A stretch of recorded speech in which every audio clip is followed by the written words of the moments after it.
जय श्री राम दोस्तों, आपका स्वागत है ममता हिंदी कहानियां चैनल में। यहाँ पर आपको मिलेंगी दिल को छू जाने वाली प्रेरणादायक कहानियां। अगर आपको हमारी कहानियां पसंद आए तो वीडियो को लाइक करें, चैनल को सब्सक्राइब करें और अपने सुझाव कमेंट में जरूर दें। आपके सहयोग से आपका अपना चैनल ज्यादा से ज्यादा लोगों तक पहुंच पाए। धन्यवाद।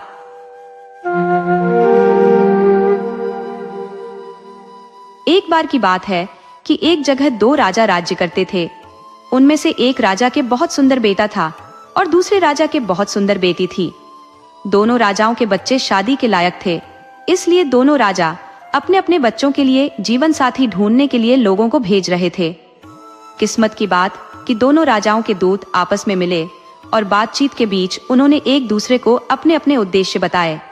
उन दोनों को यह सुनकर बड़ा आश्चर्य हुआ जब उनको यह पता चला कि दोनों के बाहर निकलने का उद्देश्य एक ही था और दोनों राजा भी आपस में एक दूसरे की टक्कर के थे। इस तरह राजकुमार और राजकुमारी का जोड़ा बहुत अच्छा बनता था। जब राजाओं ने अपने अपने दूतों से उनकी बात सुनी तो उन्होंने आपस में बात की और उन दोनों की शादी तय हो गई। एक दिन तय किया गया और दुल्हा दुल्हन के घर पहुंच गया। शादी की रस्में सब बहुत शानदार तरीके से पूरी की गई, लेकिन उनकी खुशियों पर एक बादल छा गया। उनकी खुशी कितने कम समय के लिए थी। जब दुल्हा अपनी दुल्हन को लेकर घर लौट रहा था तो रात को वह एक बागीचे में रुका। इत्तेफाक से वह बागीचा परियों का था। ये परियां रात को वहां आती थी। उस रात जब वे वहां आई तो वहां राजकुमार को देखकर वे उससे प्रेम कर बैठी। उन्होंने उसको अपना बनाने का सोच लिया। उन्होंने उस पर ऐसा जादू डाला कि वह मौत जैसी गहरी नींद सो गया। अगली सुबह राजकुमारी और दूसरे लोगों ने उसको उठाने की बहुत कोशिश की, पर सब बेकार। उन सबको लगा कि वह मर गया था, सो उन्होंने उसका दुख मनाया और उसके लिए रोए, जैसे कि लोग किसी मरे आदमी के लिए रोते हैं जिससे वे अब कभी बात नहीं कर पाएंगे। यह उनके लिए बड़ी मुश्किल की घड़ी थी। तभी वहां पर सूरा ब्रोर और बूढ़ा ब्रोर दो चिड़ियां आईं और जहां लोग राजकुमार के लिए रो रहे थे उस जगह के पास ही एक पेड़ की शाख पर आकर बैठ गई और आपस में बातें करने लगी। सूरा ब्रोर बोला, इन लोगों को इस राजकुमार को दफन नहीं करना चाहिए। बूढ़ा ब्रोर बोला, क्यों? सूरा ब्रोर बोला, क्योंकि यह अभी मरा नहीं है, शायद कुछ दिन में ही यह जिंदा हो जाएगा। उनके ये शब्द राजकुमारी के कानों में अमृत की तरह से पड़े। उसने तुरंत ही यह हुक्म दिया कि राजकुमार के शरीर को वहीं पड़ा रहने दिया जाए जहां वह था। उसने उन सब से यह वायदा किया कि वह इस हुक्म की वजह उनको बाद में बताएगी। इस हुक्म के अनुसार राजकुमार के शरीर को उसी बागीचे में छोड़ दिया गया और बाकी सब लोग अपने अपने घरों को चले गए। दुखी दुल्हन और उसकी तरफ के लोग एक तरफ चले गए, दुल्हे की तरफ के लोग दूसरी तरफ चले गए। राजकुमारी के माता पिता को अपनी बदनसीब बेटी की बदकिस्मती की बात सुनकर बहुत दुख हुआ। राजकुमारी भी दिन रात रोती रहती। कोई चीज उसको कोई आराम नहीं दे पाती। हर पल वह राजकुमार के लौटने की बाट तकती रहती, पर वह तो आया नहीं। आखिर जब उससे अपना दुख और नहीं सहा जा सका तो उसने अपने पिता से महल छोड़कर इधर उधर घूमने की इजाजत मांगी, जहां भी उसकी इच्छा होती। हालांकि राजा उसको इस तरीके से कहीं जाने देना नहीं चाहता था, पर अपने मंत्रियों की सलाह पर उसने उसको जाने की इजाजत दे दी। मंत्रियों का विचार था कि अगर राजकुमारी इसी तरह से यहाँ कुछ दिन और रही तो कहीं वह पागल ना हो जाए। सो उनकी सलाह पाकर राजकुमारी बाहर घूमने चल दी। वह दुखी सी चारों तरफ घूमने लगी। हर आने जाने वाले वह पूछती रहती, क्या तुमने राजकुमार को कहीं देखा है? क्या तुमने राजकुमार को कहीं देखा है? इस तरह घूमते घूमते और राजकुमार के बारे में पूछते पूछते उसको कई दिन बीत गए, पर कोई भी उसको राजकुमार के बारे में कुछ न बता सका। आखिर उसको एक बूढ़ा मिला। उसने उससे भी यही पूछा, क्या तुमने राजकुमार को कहीं देखा है? बूढ़ा बोला, मैं एक बागीचे के पास से गुजर रहा था कि मैंने वहां जमीन पर एक बहुत सुंदर लड़के को सोते हुए देखा। मुझे यह देखकर बड़ा आश्चर्य हुआ कि उस नौजवान ने आराम करने के लिए ऐसी जगह क्यों चुनी, सो मैं वहां रुक गया। लो, कुछ पल बाद ही मैंने कुछ परियां वहां आती देखी। उन्होंने उसके सिर के नीचे एक जादू की छड़ी रखी तो वह तो उठकर बैठा हो गया और उनसे बातें करने लगा। कुछ देर बाद उन परियों ने वह जादू की छड़ी उसके पैरों के नीचे रखी तो वह फिर से लेट गया और सो गया। मैंने बस यही देखा, मेरी तो समझ में आया नहीं कि इस सब का मतलब क्या था। राजकुमारी बोली, आश्चर्य, क्या तुम मुझे उस बागीचे तक ले जा सकते हो जहां वह नौजवान सोया हुआ था? बूढ़ा बोला, हाँ हाँ क्यों नहीं। कहकर वह उसको उस बागीचे की तरफ ले गया जहां वह राजकुमार सोया हुआ था। जब वे वहां पहुंचे तो राजकुमार का शरीर वहां दिखने में बेजान जैसा पड़ा हुआ था। राजकुमारी ने देखा कि जादू की छड़ी अभी भी राजकुमार के पैरों के नीचे रखी हुई थी। उसने तुरंत ही वह छड़ी उसके पैरों के नीचे से निकाल ली और उसके सिर के नीचे रख दी। जैसा कि उस बूढ़े ने उसे बताया था, वह राजकुमार उठकर बैठा हो गया। उठते ही उसने राजकुमारी से पूछा, तुम कौन हो? राजकुमारी बोली, मैं तुम्हारी पत्नी हूँ। क्या तुम मुझे नहीं जानते? राजकुमार ने पूछा, तुम यहाँ आई कैसे? राजकुमारी बोली, इन बूढ़े बाबा की सहायता से। कहकर उसने उस बूढ़े की तरफ इशारा कर दिया जो डर के मारे कुछ दूरी पर खड़ा था। वह फिर बोली, आओ उठो और जल्दी से इस भयानक जगह से कहीं दूर चलो। राजकुमार बोला, अफसोस, मैं नहीं जा सकता। परियों को मेरे यहाँ न होने का बहुत जल्दी ही पता चल जाएगा। वे मेरे पीछे पीछे आकर मुझे ढूंढ लेंगी और मुझे मार देंगी। अगर तुम मुझे प्यार करती हो तो यह छड़ी तुम मेरे पैरों के नीचे रख दो और यहाँ से चली जाओ। नहीं, कभी नहीं, ऐसा नहीं हो सकता। राजकुमार बोला, तो फिर ऐसा करो कि तुम इस पेड़ के खोखले तने में छिप जाओ, क्योंकि तुम यहाँ सुरक्षित नहीं हो। परिया यहाँ कभी भी आ सकती है। राजकुमारी ने वैसा ही किया। जैसे ही वह पेड़ के खोखले तने में जाकर छिपी परिया वहां आई, उनमें से एक बोली, ऊह, यहाँ किसी आदमी की खुशबू आ रही है। दूसरी बोली, लगता है यहाँ कोई आदमी आया है। कहकर 2-3 परियां उस आदमी की खोज में इधर उधर गई जो उनकी जगह देख गया था, पर उनको कोई मिला नहीं।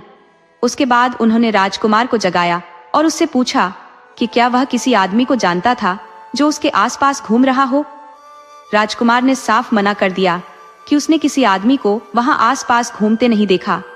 वे बोली, पर हमारा पक्का विश्वास है कि यहाँ कोई आदमी आया था, क्योंकि आदमी की खुशबू हवा में फैली हुई है।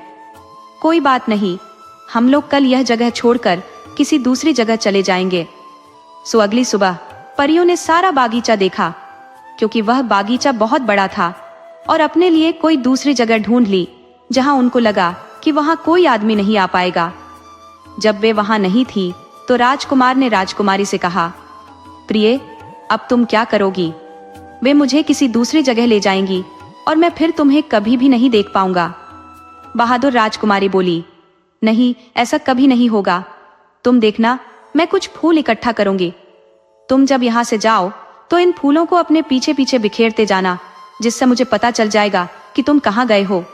कहकर राजकुमारी ने राजकुमार को एक खास किस्म के फूलों का एक गुलदस्ता लाकर दिया। राजकुमार ने उन फूलों को अपने कपड़ों में छिपा लिया और राजकुमारी फिर से अपने उसी पेड़ के खोखले तने में जाकर छिप गई। कुछ देर बाद परिया फिर वहां आई और राजकुमार को उन्होंने अपने पीछे पीछे आने के लिए कहा। जब राजकुमार उनके पीछे जा रहा था तो वह फूल अपने पीछे फेंकता जा रहा था। अगले दिन राजकुमारी उन फूलों के सहारे चलती गई जब तक कि वह एक बहुत बड़ी और शानदार बिल्डिंग के पास नहीं आ गई, जो एक महल की तरह लग रही थी। यह एक देव का घर था जिसने परियों को भी बहुत तरह के जादू सिखा रखे थे। राजकुमारी बिना किसी डर के उस महल में अंदर चली गई। उसने देखा कि वहां अंदर तो कोई भी नहीं था, तो वह सुस्ताने के लिए एक नीचे से स्टूल पर बैठ गई। करीब 1 घंटे के बाद देव आया। राजकुमारी को देखकर उसने सोचा कि शायद वह उसकी बेटी है, जिसको एक दूसरा देव जबरदस्ती उठाकर ले गया था। वह उसकी तरफ दौड़ता हुआ बोला, ओह मेरी प्यारी बेटी, तुम वापस कैसे आई? उस नीच से तुम कैसे बच पाए? राजकुमारी ने तुरंत ही हालात का अंदाजा लगा लिया। वह बोली, जब वह सो रहा था पिताजी, तब मैं वहां से भाग निकली। कुछ समय तक राजकुमारी देव के पास रही। वहां उसको देव और परिया देव की बेटी ही समझते रहे। वह वहां जो चाहती वह करती थी और जहां चाहती वहां जाती थी। उसकी प्रार्थना पर देव ने उसको कई जादू भी सिखा दिए थे, जैसे किसी आदमी को मरा हुआ कैसे दिखाना, फिर कैसे उसे जिंदा करना, छिपी हुई चीजों का पता लगाना, आदि आदि। एक दिन उसने अपनी ताकत से यह पता लगा लिया कि राजकुमार एक परी के कान के बुंदे में छिपा हुआ है। उसने यह बहाना बनाया कि वह बुंदा उसको बहुत पसंद था, इसलिए वह उसको पहनने के लिए दे दिया जाए। पहले तो परी ने कुछ न नुकुर की, पर फिर उसको देव की बेटी होने के नाते उस बुंदे को दे देना पड़ा, लेकिन इस शर्त पर कि वह बुंदा वह उसको अगले दिन दे देगी। राजकुमारी इस बात पर राजी हो गई। जैसे ही परी ने उसको अपना बुंदा दिया और वह वहां से चली गई, राजकुमारी ने अपने जादू से राजकुमार को उसमें से बाहर निकाल लिया। राजकुमार ने बाहर आते ही इधर उधर देखा तो राजकुमारी ने उससे पूछा, क्या तुम मुझे पहचानते हो या तुम मुझे नहीं जानते? मैं तुम्हारी पत्नी हूँ। तुम्हारे लिए मैंने अपने पिता का घर छोड़ा। तुम्हारे लिए मैंने उस बागीचे में जाने की हिम्मत की जिसमें तुम लेटे हुए थे। तुम्हारे लिए मैंने देव के मकान में घुसने की जरूरत की। क्या तुम मुझे नहीं पहचानते? राजकुमारी बोली, आओ चलें। मैं तुम्हें अब बताऊंगी कि तुम्हें क्या करना है। देव और उसके सब आदमी यह समझते हैं कि मैं उसकी बेटी हूँ, जिसे कोई दूसरा देव उससे जबरदस्ती छीन कर ले गया था। अब मैं तुम्हें अपने पिता देव के पास ले जाऊंगी और उससे कहूंगी कि जब मैं उस भगाने वाले देव से बचने की कोशिश में भाग रही थी तो तुम मुझे मिल गए। तुम्हारी सुंदरता देखकर मैं तुम्हारे ऊपर रींझ गई और मैंने तुमसे शादी कर ली। मैं उसको यह भी बताऊंगी कि तुम एक शाही खानदान के हो, इसलिए वह हमारी शादी को मान ले। जब वह यह सुनेगा तो वह बहुत खुश होगा। तुम डरना नहीं, आओ और देखो कि क्या क्या होता है। राजकुमारी की बात ठीक निकली। पिता देव अपनी बेटी की शादी की बात सुनकर बहुत खुश हुआ। उसने अपनी बेटी की शादी की खुशी में एक बहुत बड़ी दावत दी, जिसमें उसने सारी परियों को बुलाया। राजकुमार और राजकुमारी देव के पास कुछ हफ्तों तक आनंद से रहे। फिर राजकुमार ने देव से अपने माता पिता से मिलने की और राजकुमारी को भी उनसे मिलवाने की इच्छा प्रकट की। हालांकि देव उन दोनों को अपने पास ही रखना चाहता था, पर फिर उसको राजकुमार को घर जाने की इजाजत देनी ही पड़ी। उसने उनके लिए बहुत सारी भेंटें इकट्ठी करके उनके साथ रख दी और उनसे जल्दी वापस आने के लिए कहा। और बहुत सारी चीजों के अलावा उसने उनको एक पीठ भी दिया, जिस पर जो कोई बैठ जाता था वह उसको उसकी मनचाही जगह पहुंचा देता था। ये राजकुमार और राजकुमारी के लिए तो बहुत ही काम की चीज थी। उन्होंने उस पीठ में अपना खजाना भरा और उसके ऊपर बैठकर देव और सारी परियों को विदा कहकर राजकुमारी के पिता के राज्य चले गए। वे जल्दी ही वहां पहुंच गए, क्योंकि राजा की बेटी घर वापस लौट आई थी और उसका पति भी मरा नहीं था, जिंदा था और ठीक था और उसके साथ था। सो उस दिन महल में ही नहीं बल्कि सारे शहर में बहुत खुशियां मनाई गई। दोस्तों, आपको कहानी कैसी लगी अपने सुझाव कमेंट करना न भूले। तो चलिए आज की अगली कहानी शुरू करते हैं।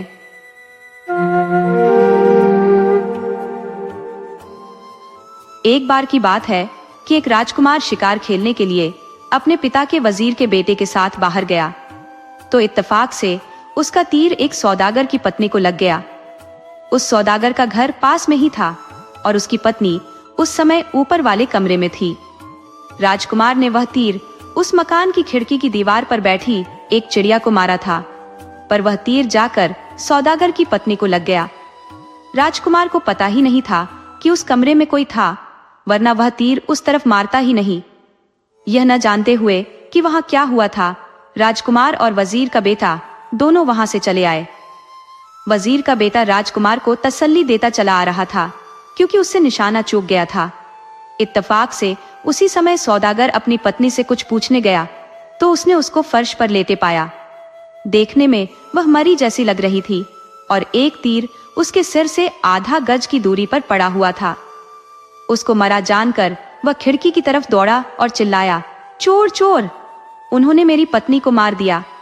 उसका चिल्लाना सुनकर तुरंत ही पड़ोसी वहां इकट्ठा हो गए। उधर उसके नौकर भी यह देखने के लिए ऊपर आ गए कि क्या मामला था। हुआ यह था कि वह स्त्री मरी नहीं थी, केवल बेहोश हो गई थी। बस उसकी छाती पर एक छोटा सा घाव था, जहां राजकुमार का तीर छूकर नीचे गिर गया था। जैसे ही वह होश में आई तो उसने बताया कि बाहर दो आदमी थे जिनके हाथों में तीर कमान थे, और जब वह खिड़की के पास खड़ी हुई थी तो उनमें से एक ने उसकी तरफ जानबूझकर उसके ऊपर तीर चलाया था। ये सुनकर सौदागर राजा के पास गया और जो कुछ हुआ था जाकर उसको बताया। इस बुरे काम को सुनकर राजा बहुत गुस्सा हुआ और बोला कि पता चल जाने पर वह अपराधी को कड़ी से कड़ी सजा देगा। उसने सौदागर को वापस भेज दिया कि वह उससे यह पूछकर उसे बताए कि अगर उसने अपराधी को देखा तो क्या वह उसको पहचान सकेगी। सौदागर की पत्नी ने जवाब दिया, यकीनन, मैं उसको शहर भर के सब आदमियों में पहचान सकती हूँ। सौदागर जब यह जवाब लेकर राजा के पास पहुंचा तो राजा ने कहा, मैं कल तुम्हारे घर के सामने से इस शहर के सारे आदमियों को जाने के लिए कहूंगा। तुम अपनी पत्नी को अपनी खिड़की के पास खड़ी रहने को कहना, ताकि जब यह नीच काम करने वाला वहां से गुजरे तो वह उसको पहचान ले। अगले दिन इस बात का शाही फरमान निकलवा दिया गया कि शहर के सारे आदमी उस सौदागर के मकान की खिड़की के सामने से होकर गुजरे। सो सब आदमी जो 10 साल से ऊपर के थे एक जगह इकट्ठा हुए और लाइन बनाकर सौदागर के घर की खिड़की के पास से गुजरे। हालांकि राजकुमार और वजीर का बेटा दोनों ही को इस जुलूस में शामिल नहीं किया गया था, पर इत्तेफाक से वे दोनों भी भीड़ के साथ उसी समय वहां से गुजरे। वे लोग वहां तमाशा देखने के लिए आए थे। जैसे ही वे दोनों उसकी खिड़की के सामने से गुजरे, सौदागर की पत्नी ने उन्हें पहचान लिया और राजा को जाकर बताया। राजा शुरू से ही लोगों के जाते हुए देख रहा था। आश्चर्य से बोला, क्या मेरा अपना बेटा और मेरे वजीर का बेटा, इन लोगों ने दूसरों के लिए यह क्या उदाहरण रखा है। इन दोनों को सजा मिलनी चाहिए। वजीर बोला, सरकार, ऐसा मत कीजिए। मैं आपसे प्रार्थना करता हूँ, इस मामले की पहले ठीक से जांच होनी चाहिए कि ऐसा कैसे हुआ, उसके बाद ही कुछ विचार कीजिएगा। फिर वह दोनों नौजवानों की तरफ देखता हुआ बोला, तुमने ऐसा बेरहम काम कैसे किया। जवाब राजकुमार ने दिया, मैंने अपना तीर एक चिड़िया को मारने के लिए चलाया था जो एक खुली हुई खिड़की की दीवार पर बैठी थी। मेरा निशाना चूक गया। मुझे ऐसा लगता है कि शायद उस खिड़की के पास इस सौदागर की पत्नी खड़ी होगी, तो वह तीर उसको जाकर लग गया। अगर मुझे पता होता कि यह स्त्री या कोई और वहां खड़ा है तो मैं उस दिशा में तीर चलाता ही नहीं। ये जवाब सुनकर राजा बोला, ठीक है, इस बात पर हम बाद में बात करेंगे। शहर के सब लोगों को जाने दो, अब उनकी हमें यहाँ कोई जरूरत नहीं है। शाम को राजा और वजीर दोनों अपने अपने बेटों के बारे में बहुत देर तक बात करते रहे। राजा यह चाहता था कि दोनों को सजा दी जाए, पर वजीर का सोचना यह था कि सजा केवल राजकुमार को ही मिलनी चाहिए, और उसने यह राजा से कहा भी, क्योंकि राजा को इस बात पर इतना गुस्सा आ रहा था कि वह अपने बेटे का चेहरा फिर कभी देखना नहीं चाहता था। इसलिए राजकुमार को देश निकाला दे दिया जाए। फिर आखिर में यही फैसला हुआ और राजकुमार को देश निकाला दे दिया गया। अगले दिन कुछ सिपाही राजकुमार को शहर के बाहर छोड़ने गए। जब वे राज्य की सीमा के पास पहुंच गए तो वजीर का बेटा भी वहां पहुंच गया। वह बहुत जल्दी में आया था। उसके साथ 4 घोड़ों पर सोने की मुहरों के 4 थैले थे। वह राजकुमार के गले में अपनी बाहें डालकर बोला, मैं आ गया हूं मेरे दोस्त, मैं भी तुम्हारे साथ चलूंगा, क्योंकि मैं तुम्हें अकेला नहीं जाने दे सकता। हम लोग साथ साथ रहे हैं तो हम साथ साथ ही देश से बाहर भी जाएंगे और साथ साथ मरेंगे। अगर तुम मुझे प्यार करते हो तो मेहरबानी करके मुझे वापस मत भेजना। राजकुमार बोला, एक बार फिर सोच लो मेरे दोस्त कि तुम क्या कर रहे हो। मुझे कई मुसीबतों का सामना करना पड़ सकता है। तुम मेरे साथ अपना देश और अपना घर क्यों छोड़ना चाहते हो। वजीर का बेटा बोला, क्योंकि मैं तुम्हें बहुत प्यार करता हूँ और तुम्हारे बिना कभी खुश नहीं रह सकता। सो दोनों दोस्त यानी राजकुमार और वजीर का बेटा हाथ में हाथ डाले देश की सीमा से बाहर निकलने के लिए जल्दी जल्दी चल दिए। अपने पिता के राज्य की सीमा पर पहुंचकर राजकुमार ने सिपाहियों को कुछ सोना दिया और उनसे वापस लौट जाने के लिए कहा। सिपाहियों ने राजकुमार से पैसा लिया और वापस लौट गए, पर वे वहां से बहुत दूर नहीं गए, बल्कि कुछ चट्टानों और झाड़ियों के पीछे छिप गए, ताकि वे यह बात यकीन के साथ कह सके कि राजकुमार वापस नहीं आया। दोनों दोस्त चलते रहे और एक गांव में आ पहुंचे। वह रात उन्होंने वहां लगे एक बड़े से पेड़ के नीचे बिताने की सोची। राजकुमार ने आग जलाने की तैयारी की और सोने के लिए बिस्तर तैयार किया, जिसे वे अपने साथ लेकर आए थे। और वजीर का बेटा शाम के खाने का इंतजाम करने के लिए एक बनिए की एक डबल रोटी बनाने वाले की और एक कसाई की दुकान पर गया। किसी वजह से उसे कुछ देर हो गई। या तो डबल रोटी तैयार नहीं थी या फिर बनिए के पास सारे मसाले नहीं थे। करीब आधे घंटे तक इंतजार करने के बाद राजकुमार का धीरज छूट गया, तो वह उठा और उठकर टहलने लगा और गांव के बाजार की तरफ देखने लगा। उसने देखा कि उनके पेड़ के पास से ही एक बहुत साफ सा नाला बह रहा था। उसकी आवाज सुनकर राजकुमार को लगा कि उसको स्रोत वहां से ज्यादा दूर नहीं था, तो वह उसके स्रोत को ढूंढने चल दिया। आगे चलकर उसने देखा कि वह नाला एक बहुत बड़ी झील में से निकल रहा था। उस समय वह झील कमल के फूलों और कई तरह के पानी के पौधों से भरी हुई थी। राजकुमार उस झील के किनारे बैठ गया और क्योंकि उसको प्यास लगी थी, सो पीने के लिए उसने अपने दोनों हाथों में झील का पानी लिया। खुशकिस्मती से उस पानी को पीने से पहले उसने उसे देखा तो उसको उस पानी में एक बहुत ही सुंदर परी की परछाई दिखाई दी। उसने उसको सचमुच में देखने के लिए चारों तरफ देखा तो उसने एक परी को झील के दूसरे किनारे पर बैठा देखा। उसको देखकर तो वह बेहोश होकर गिर पड़ा। उधर जब वजीर का बेटा बाजार से लौटा तो उसने देखा कि आग जली हुई थी, घोड़े सुरक्षित बंधे हुए थे, मोहरों के थैले भी एक ढेर में पड़े हुए थे, पर राजकुमार का कोई पता नहीं था। उसकी यह भी समझ में नहीं आया कि वह क्या करे, उसको कहाँ ढूंढे। उसने कुछ देर तो इंतजार किया, फिर उसने उसको पुकारना शुरू किया। उसका भी कोई जवाब न पाकर वह उठा और नाले के पास चला गया। वहां जाकर उसको राजकुमार के पैरों के निशान मिल गए। यह देखकर वह वहां से लौट आया और मोहरों के थैले और घोड़े लेकर फिर से उधर की तरफ चला। पैरों के निशान के सहारे वह राजकुमार के पास तक पहुंच गया। वहां जाकर उसे राजकुमार मरे जैसा पड़ा दिखाई दिया। उसके मुंह से निकला उफ उफ। उसने राजकुमार को उठाया, उसके चेहरे और सिर पर पानी छिड़का और बोला, उफ मेरे भाई, यह सब क्या हो गया? मेहरबानी करके मुझे इस हालत में छोड़कर मरना नहीं। बोलो बोलो राजकुमार, कुछ तो बोलो, मैं यह सब सहन नहीं कर सकता। ठंडा पानी चेहरे और सिर पर पानी पड़ने से राजकुमार को कुछ होश आया। उसने अपनी आंखें खोली और चारों तरफ देखा। वजीर के बेटे के मुंह से निकला, खुदा का लाख लाख शुक्र है कि तुम जिंदा हो। पर मेरे भाई, यह मामला क्या है? तुम्हें क्या हो गया था? राजकुमार बोला, तुम यहाँ से चले जाओ, मैं तुम्हें कुछ नहीं बताऊंगा, तुम बस यहाँ से चले जाओ। वजीर का बेटा बोला, अच्छा ऐसा करते हैं, ये जगह छोड़ देते हैं, यहाँ से कहीं और चलते हैं। देखो, मैं तुम्हारे लिए और घोड़ों के लिए कुछ खाना लेकर आया हूँ, चलो खाना खा लो, फिर यहाँ से चलते हैं। राजकुमार बोला, नहीं मैं नहीं जाऊंगा, तुम अकेले ही चले जाओ। वजीर का बेटा बोला, नहीं कभी नहीं, मैं तुमको साथ लिए बिना कहीं नहीं जाऊंगा। तुम्हें क्या हो गया है कि तुम मुझसे इस तरह की बात कर रहे हो? कुछ समय पहले तक तो हम भाई जैसे थे और अब तुम मेरी शक्ल भी देखना नहीं चाहते।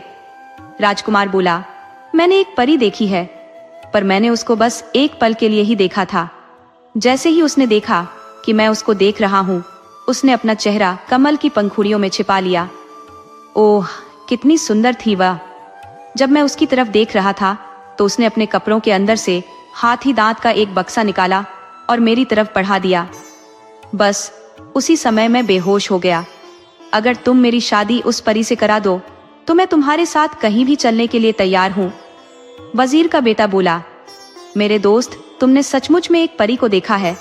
वह तो परियों की भी परी है, वह कोई और नहीं बल्कि शहराज की गुलजार है। मुझे यह बात उसने तुमको जो इशारे किए उनसे पता चली। उसके कमल की पंखुड़ियों से अपने चेहरे को ढकने से उसका नाम पता चला और तुमको हाथी दांत का बक्सा दिखाने से उसके घर का पता चला। थोड़ा धीरज रखो और बाकी की बात तुम मेरे ऊपर छोड़ दो, मैं तुम्हारी शादी उससे करा दूंगा।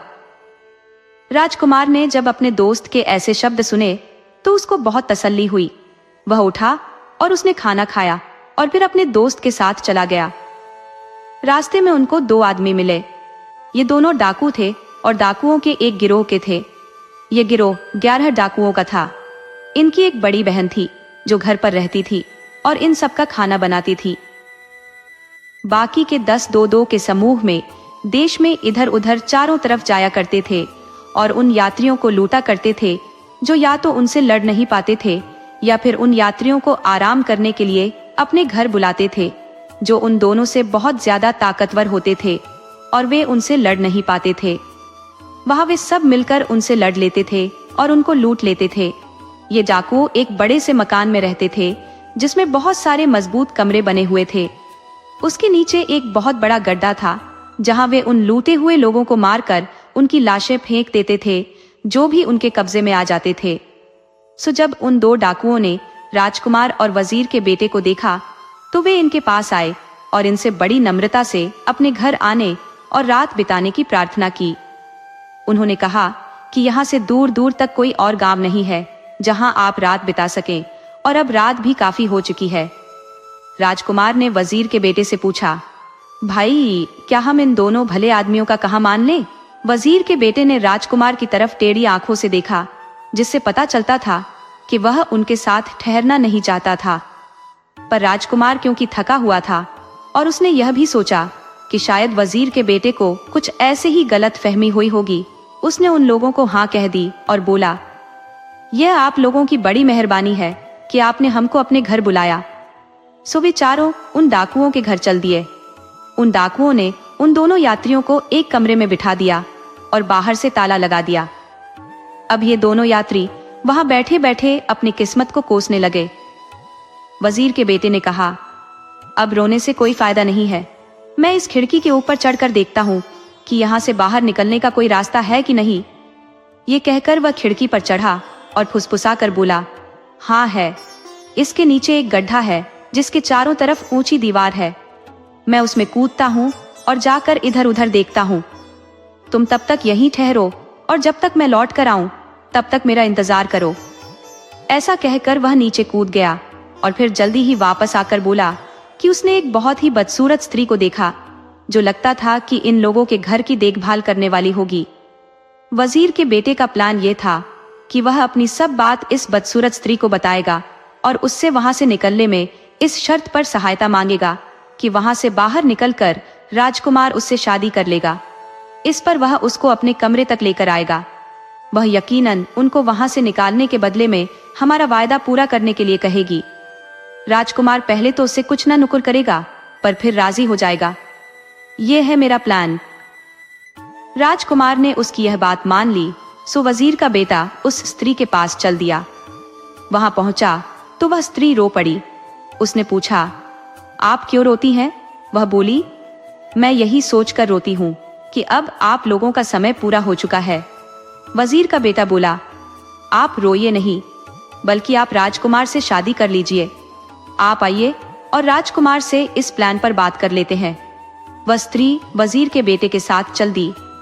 कमरे में आने के बाद वजीर के बेटे ने राजकुमार से उससे शादी करने के लिए कहा, लेकिन राजकुमार ने उसे शादी करने से मना कर दिया। उसने कहा कि वह इस मकान के कमरे में पड़ा पड़ा सड़ जाएगा, पर ऐसी स्त्री से कभी शादी नहीं करेगा। इस पर वजीर का बेटा उसके पैरों पर गिर पड़ा और उससे तब तक प्रार्थना करता रहा जब तक वह उससे शादी करने के लिए राजी नहीं हो गया। राजकुमार की हाँ सुनकर वह स्त्री बहुत खुश हुई और उनको एक चोर दरवाजे से होकर बाहर निकाल कर ले गई। वजीर के बेटे ने पूछा, पर हमारे घोड़े और सामान कहाँ है? स्त्री बोली, तुम उनको यहाँ नहीं ला सकते।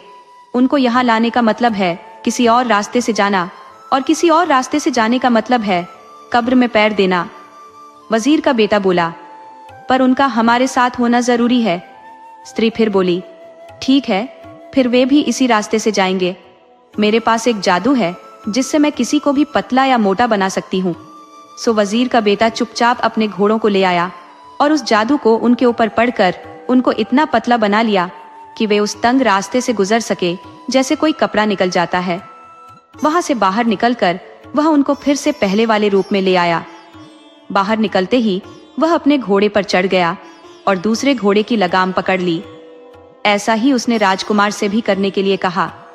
राजकुमार भी मौका देखकर तुरंत ही अपने घोड़े पर चढ़ गया और दूसरे घोड़े की लगाम पकड़ ली। जैसे ही वे दोनों अपने अपने घोड़ों पर चढ़े, वे वहां से भाग निकले। उनको भागते देखकर वह स्त्री चिल्लाई, अरे रुको तो, मुझे भी साथ ले लो, मुझे यहाँ अकेला मत छोड़ो। मेरे भाइयों को मेरे इस काम का पता चल जाएगा और वे मुझे मार डालेंगे। वजीर का बेटा वहीं से चिल्लाया, तो तुम भी हमारे साथ भागो ना, देखो हम कोई खास तेज नहीं भाग रहे हैं। वह स्त्री उनके पीछे जितना तेज वह भाग सकती भागी, फिर भी वह उनसे काफी दूर थी। वजीर के बेटे ने जब यह देखा कि वे अब खतरे से बाहर हैं, तो वह अपने घोड़े से उतरा और उस स्त्री को पकड़कर एक पेड़ से बांधकर उसकी खूब पिटाई की। वह बोला, ओ बदसूरत स्त्री, अगर तुझे तेरे भाइयों ने ढूंढ लिया तो तू उनसे कहना कि हम देव थे, इसलिए वहां से भाग गए। चलते चलते वे फिर एक गांव में पहुंचे और रात को वहीं रुक गए। अगली सुबह वे फिर वहां से चल दिए और हर आने जाने वाले से शहराज का पता पूछते रहे। आखिरकार वे इस शहर में आ पहुंचे। यहाँ पहुंचकर वे एक ऐसी बुढ़िया की झोपड़ी में ठहर गए जिससे उनको लगा कि उससे उनको डरने की कोई जरूरत नहीं है और वहां वे शांति से रह सकते हैं। पहले तो उस बुढ़िया को उनका अपने घर में ठहराने का विचार कुछ जमा नहीं, पर जब उसने उन दोनों को पानी पिलाया तो राजकुमार ने उसके प्याले में, जिसमें उसने उसको पानी दिया था, एक मोहर डाल दी और वजीर के बेटे ने भी ऐसा ही किया। तो इससे उसका मन बदल गया और उसने उन दोनों को कुछ दिनों के लिए अपने घर ठहरा लिया। जैसे ही बुढ़िया का अपने घर का काम खत्म हुआ तो वह अपने मेहमानों के पास आकर बैठ गई। वजीर के बेटे ने ऐसा बहाना किया जैसे वह वहां की जगह और लोगों के बारे में कुछ जानता ही नहीं है। उसने बुढ़िया से पूछा कि क्या उस शहर का कोई नाम है। बुढ़िया बोली, अरे बेवकूफ, है ना, हर छोटे से छोटा गांव जो किसी भी शहर से बड़ा है, जैसा कि ये है, उसका नाम है। तो इस शहर का नाम क्या है? बुढ़िया बोली, इस शहर का नाम है शहराज। क्या तुमको नहीं मालूम? मुझे लगा कि इसका नाम तो दुनिया भर को मालूम होगा। शहर का नाम सुनकर राजकुमार ने एक गहरी सांस ली। वजीर के बेटे ने राजकुमार को इशारे से कहा कि चुप रहो, वरना तुम अपना भेद खोल दोगे। वजीर के बेटे ने आगे पूछा, क्या इस देश का कोई राजा भी है? बुढ़िया बोली, हाँ है ना, एक रानी भी है और एक राजकुमारी भी। उनके क्या क्या नाम है? बुढ़िया बोली, राजकुमारी का नाम गुलजार है और रानी का नाम। वजीर का बेटे ने बुढ़िया की बात काटते हुए राजकुमार की तरफ देखा, जो अभी तक पागलों जैसा बैठा था, और बोला, हाँ, हम लोग अब सही देश में हैं। अब हम उस सुंदर राजकुमारी को देख पाएंगे। 2 दिन बाद ही उन दोनों यात्रियों ने बुढ़िया को बड़ा सजा बजा देखा। उसके साफ सुथरे बाल सजे हुए देखे तो वजीर के बेटे ने उससे पूछा, आज यहाँ कौन आ रहा है? बुढ़िया बोली, कोई नहीं। वजीर के बेटे ने फिर पूछा, तो फिर आप कहीं जा रही हैं क्या? बुढ़िया बोली, हाँ, मैं अपने बेटी से मिलने जा रही हूँ, जो राजकुमारी गुलजार के पास काम करती है। मैं उससे रोज मिलने जाती हूँ। मुझे उससे मिलने कल भी जाना चाहिए था, अगर तुम लोग यहाँ ना आए होते और मेरा सारा समय तुम लोगों ने न ले लिया होता। वजीर का बेटा बोला, ख्याल रखना कि तुम हमारे बारे में किसी से कुछ कहना नहीं, जिससे राजकुमारी को कुछ पता चले। वजीर के बेटे ने उसको किसी से उनके बारे में कुछ भी न कहने के लिए इसलिए कहा था कि अगर वह उसको इस बात को किसी से कहने के लिए मना करेगा तो वह इस बात को वहां जाकर जरूर कहेगी और राजकुमारी को उनके आने के बारे में पता चल जाएगा। और यही वह चाहता भी था। जब बेटी ने अपनी माँ को देखा तो झूठा गुस्सा दिखाती हुई बोली, माँ, तुम 2 दिनों से क्यों नहीं आई? बुढ़िया बोली, मेरी प्यारी बेटी, मेरे घर में 2 यात्री, एक राजकुमार और एक वजीर का बेटा आकर ठहरे हुए हैं। बस उन्हीं के काम में लगी रही, सारा दिन खाना बनाना और सफाई करना। मैं उन दोनों को समझ ही नहीं पाई। उनमें से एक तो बिल्कुल बेवकूफ सा लगता है। उसने मुझसे इस देश का नाम पूछा, इस देश के राजा का नाम पूछा। ये लोग कहाँ से आ सकते हैं जो इनको यह सब भी नहीं पता? पर ये लोग हैं बड़े और अमीर। वे मुझे हर सुबह शाम सोने की एक मोहर देते हैं।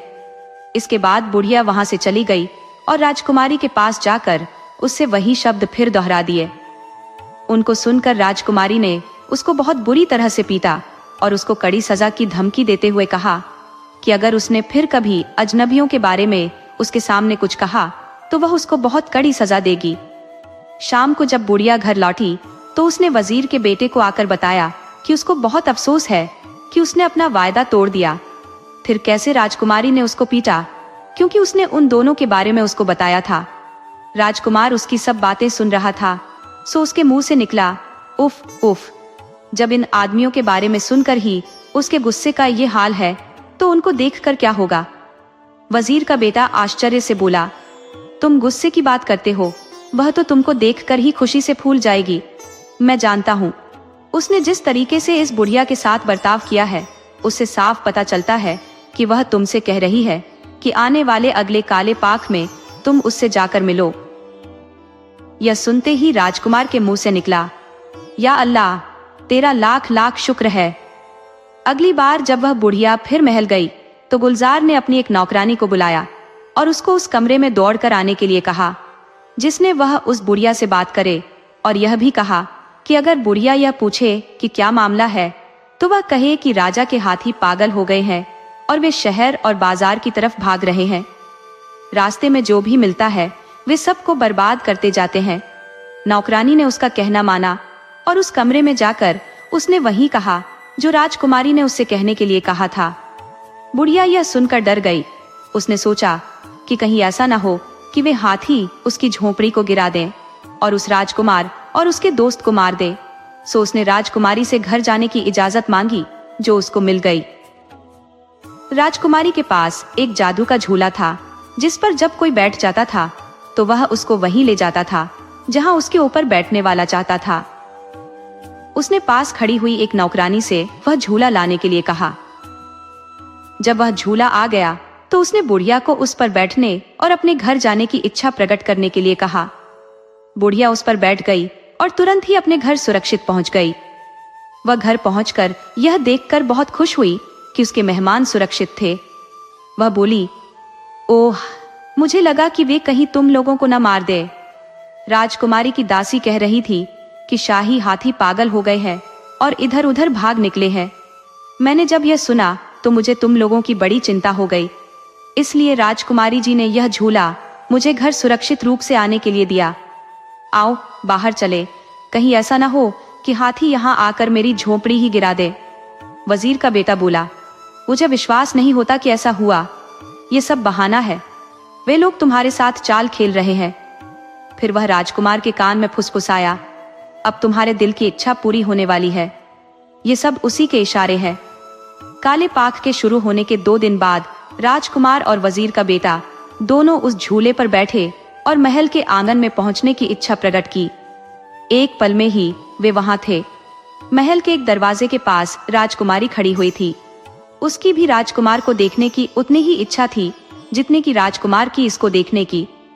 कितना खुशी का मौका था वह। गुलजार बोली, ओह, आखिर मैंने अपने प्रेमी और पति को पा ही लिया। राजकुमार भी बोला, खुदा का लाख लाख शुक्र है कि उसने हमको मिला दिया। दोनों ने फिर से मिलने का प्लान बनाया, एक दूसरे को चूमा और फिर अलग हो गए। राजकुमार अपनी झोपड़ी की तरफ चला गया और राजकुमारी अपने महल में चली गई। दोनों इस मुलाकात के बाद इतने खुश थे जितने कि पहले कभी नहीं थे। इसके बाद से राजकुमार गुलजार से मिलने रोज जाने लगा। वह सुबह को महल चला जाता और शाम को अपनी झोपड़ी में लौट आता। एक दिन सुबह को गुलजार ने राजकुमार से प्रार्थना की वह हमेशा के लिए वहीं रह जाए, क्योंकि उसको राजकुमार का हर शाम को चले जाना अच्छा नहीं लगता था। उसको हमेशा यही चिंता लगी रहती कि कहीं उसके साथ कुछ बुरा ना हो जाए, कहीं उसको डाकू न मार डाले, या फिर वह कहीं बीमार न पड़ जाए और फिर वह उससे मिल ही न पाए। अब वह उसको देखे बिना नहीं रह सकती थी। राजकुमार ने उससे कहा भी कि डरने की कोई ऐसी बात नहीं थी और फिर रात को उसको अपने दोस्त के पास लौट जाना ही चाहिए, क्योंकि उसने केवल उसी के लिए अपना देश और घर छोड़ा और अपनी जिंदगी खतरे में डाली है। इसके अलावा अगर वह न होता तो वह उससे कभी मिल ही नहीं सकता था। गुलजार उस समय तक यह मान गई, पर उसने अपने मन में यह निश्चय कर लिया कि जैसे ही उसको मौका मिलेगा वह इस वजीर के बेटे को अपने रास्ते से हटाकर ही रहेगी। इस बातचीत के कुछ दिन बाद ही राजकुमारी ने अपनी एक नौकरानी को पुलाव बनाने का हुक्म दिया। उसने उसको बताया कि उसे कैसे बनाना है। उसे उसमें पकते समय एक जहर मिलाना था। जैसे ही वह तैयार हो जाए तो उसको ढक देना है ताकि उसकी जहरीली भाप निकल न जाए। जब वह पुलाव तैयार हो गया तो उसने वजीर के बेटे के पास इस संदेश के साथ भेज दिया कि गुलजार तुमको यह पुलाव अपने मरे हुए चाचा के नाम में भेज रही है। वजीर को जब वह पुलाव मिला तो उसने सोचा कि शायद राजकुमार ने उसके बारे में राजकुमारी से कुछ अच्छा बोला होगा, इसीलिए उसने उसे याद किया है। सो उसने उसकी वापसी में राजकुमारी को धन्यवाद और सलाम भेज दिया। जब शाम को खाने का समय हुआ तो उसने पुलाव का वह बर्तन निकाला और एक नदी के किनारे उसे खाने के लिए चला गया। उसने बर्तन का ढक्कन उतारकर घास पर रख दिया और खुद नदी में हाथ धोने चला गया। हाथ धोकर उसने अपनी पूजा की। जब वह यह सब कर रहा था कि उसी बीच उसने देखा कि ढक्कन के नीचे की घास बिल्कुल पीली पड़ गई थी। यह देखकर वह आश्चर्यचकित रह गया। उसको शक हुआ कि उस पुलाव में जहर था, सो उसने उसमें से थोड़ा सा पुलाव निकालकर पास में बैठे कौओं की तरफ फेंका। जैसे ही कौओं ने उसे खाया तो वे तो एकदम ही मरकर नीचे गिर पड़े। वजीर के बेटे के मुंह से निकला, अल्लाह का शुक्र है कि उसने इस समय मुझे मरने से बचाया। जब शाम को राजकुमार महल से घर लौटा तो वजीर का बेटा बहुत उदास और दुखी था। राजकुमार ने अपने दोस्त के इस बदलाव को देखा तो उसने उससे पूछा कि इस बदलाव की क्या वजह थी? तुम क्यों उदास और दुखी हो? क्या इसलिए कि मैं रोज महल में इतनी देर देर तक रहता हूँ? वजीर के बेटे ने तुरंत जान लिया कि राजकुमार को इस जहर के बारे में कुछ पता नहीं है, वह इस चाल से बिल्कुल अनजान है। सो उसने उसे सब कुछ बता दिया। वह बोला, देखो, इस रूमाल में उस बर्तन का बचा कुछ पुलाव है जो राजकुमारी जी ने मुझे सुबह अपने मरे हुए चाचा के नाम पर भेजा था। यह जहर से भरा हुआ है। यह तो अल्लाह का शुक्र है कि मुझे समय रहते पता चल गया, वरना मैं तो आज गया था। राजकुमार को यह सुनकर बड़ा आश्चर्य हुआ। वह बोला, मेरे भाई, यह काम कौन कर सकता है? ऐसा कौन सा आदमी है जिसको तुमसे दुश्मनी हो?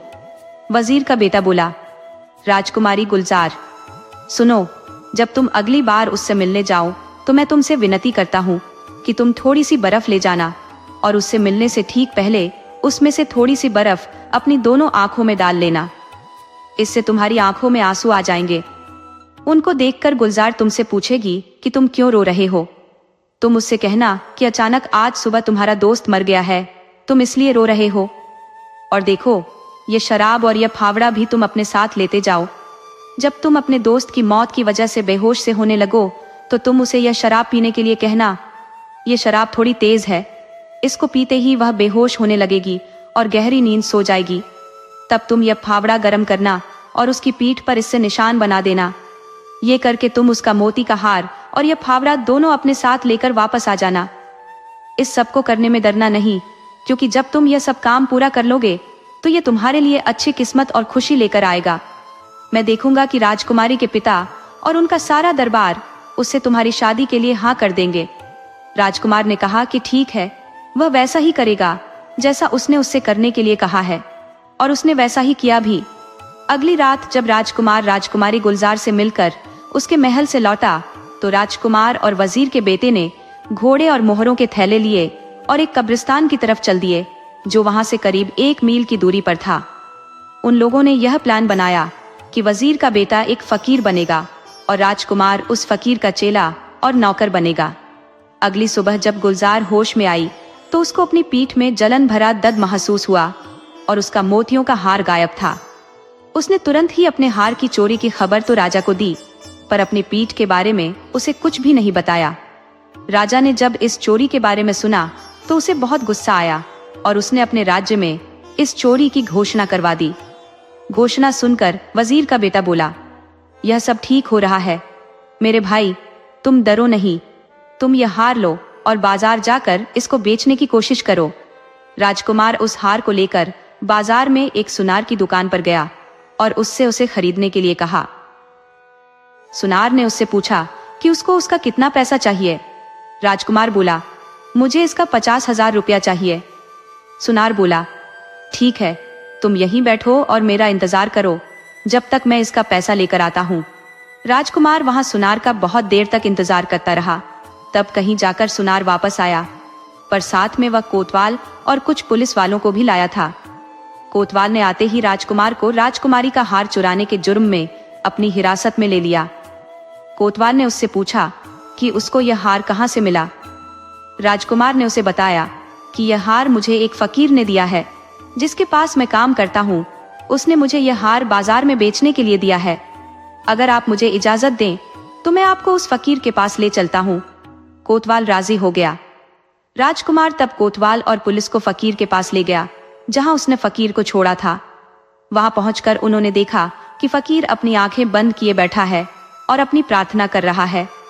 जब फकीर की प्रार्थना खत्म हो गई तो कोतवाल ने उससे पूछा कि उसके पास राजकुमारी का हार कैसे आया। फकीर बोला, तुम राजा को यहाँ लेकर आओ तब मैं तुम्हें यह सब उन्हीं के सामने बताऊंगा। राजा को वहां लाया गया। राजा उस फकीर को देखकर उसके सामने अपना गुस्सा न दिखा सका कि कहीं ऐसा न हो कि अल्लाह का गुस्सा उसके ऊपर पड़ जाए। बड़ी नम्रता से उसने अपने हाथ जोड़कर उससे पूछा, आपको मेरी बेटी का यह हार कैसे मिला? फकीर बोला, कल रात हम यहाँ पर इस कब्र के पास बैठे हुए थे और अल्लाह की प्रार्थना कर रहे थे कि एक लड़की जो राजकुमारी जैसी पोशाक पहने थी यहाँ आई और एक कब्र में से एक लाश निकालकर खाने लगी जिसको कुछ दिन पहले ही दफनाया गया था। ये देखकर मुझे गुस्सा आ गया और मैंने उसकी पीठ पर उस फावड़े से चोट की जो उस समय यहाँ आग में पड़ा था।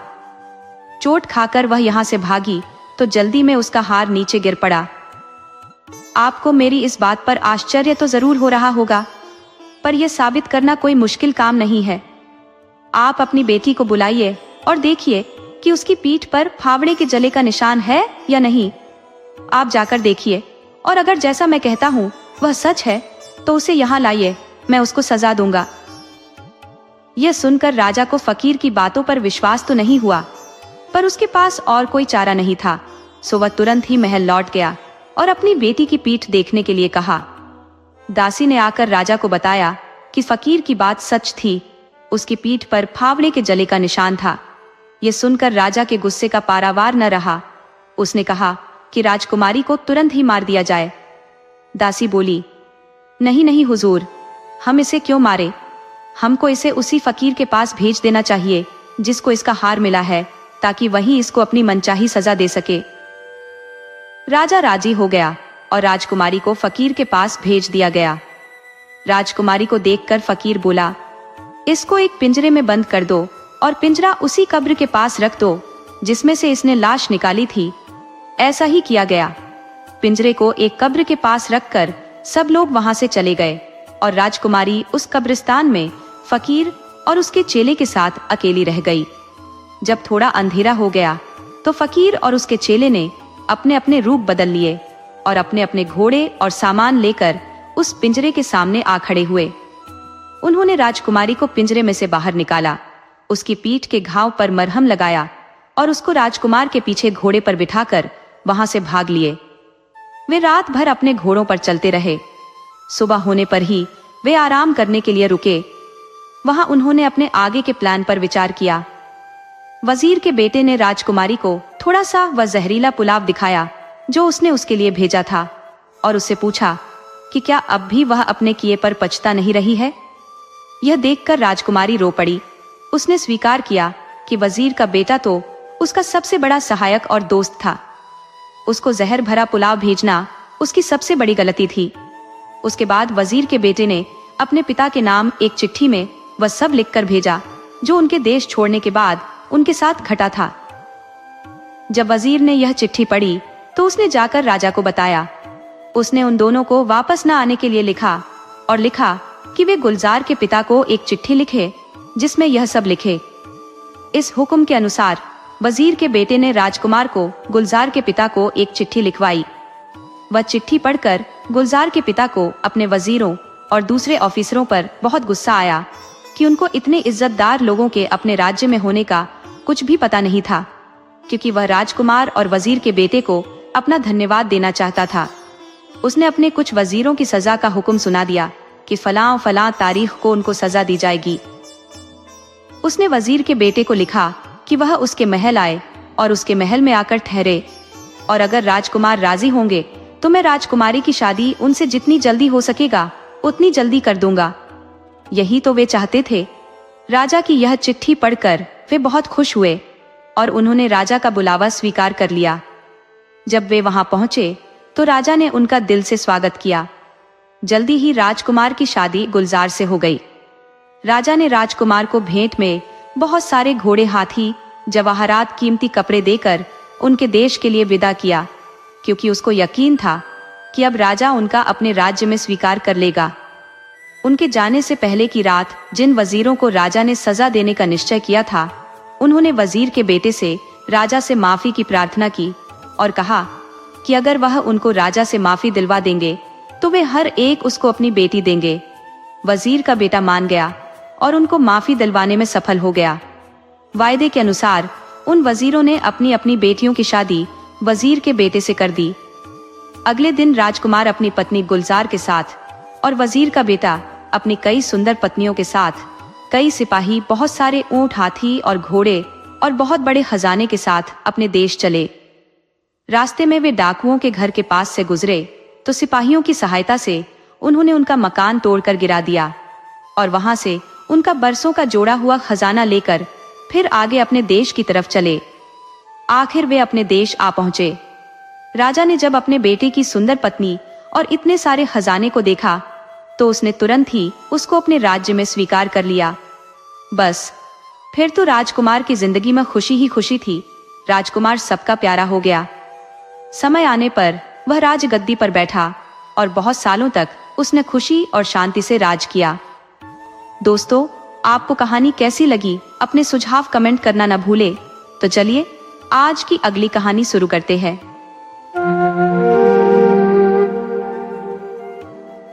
ये बहुत पुरानी बात है कि एक बार एक राजा फाक परगना में शिकार करने गया।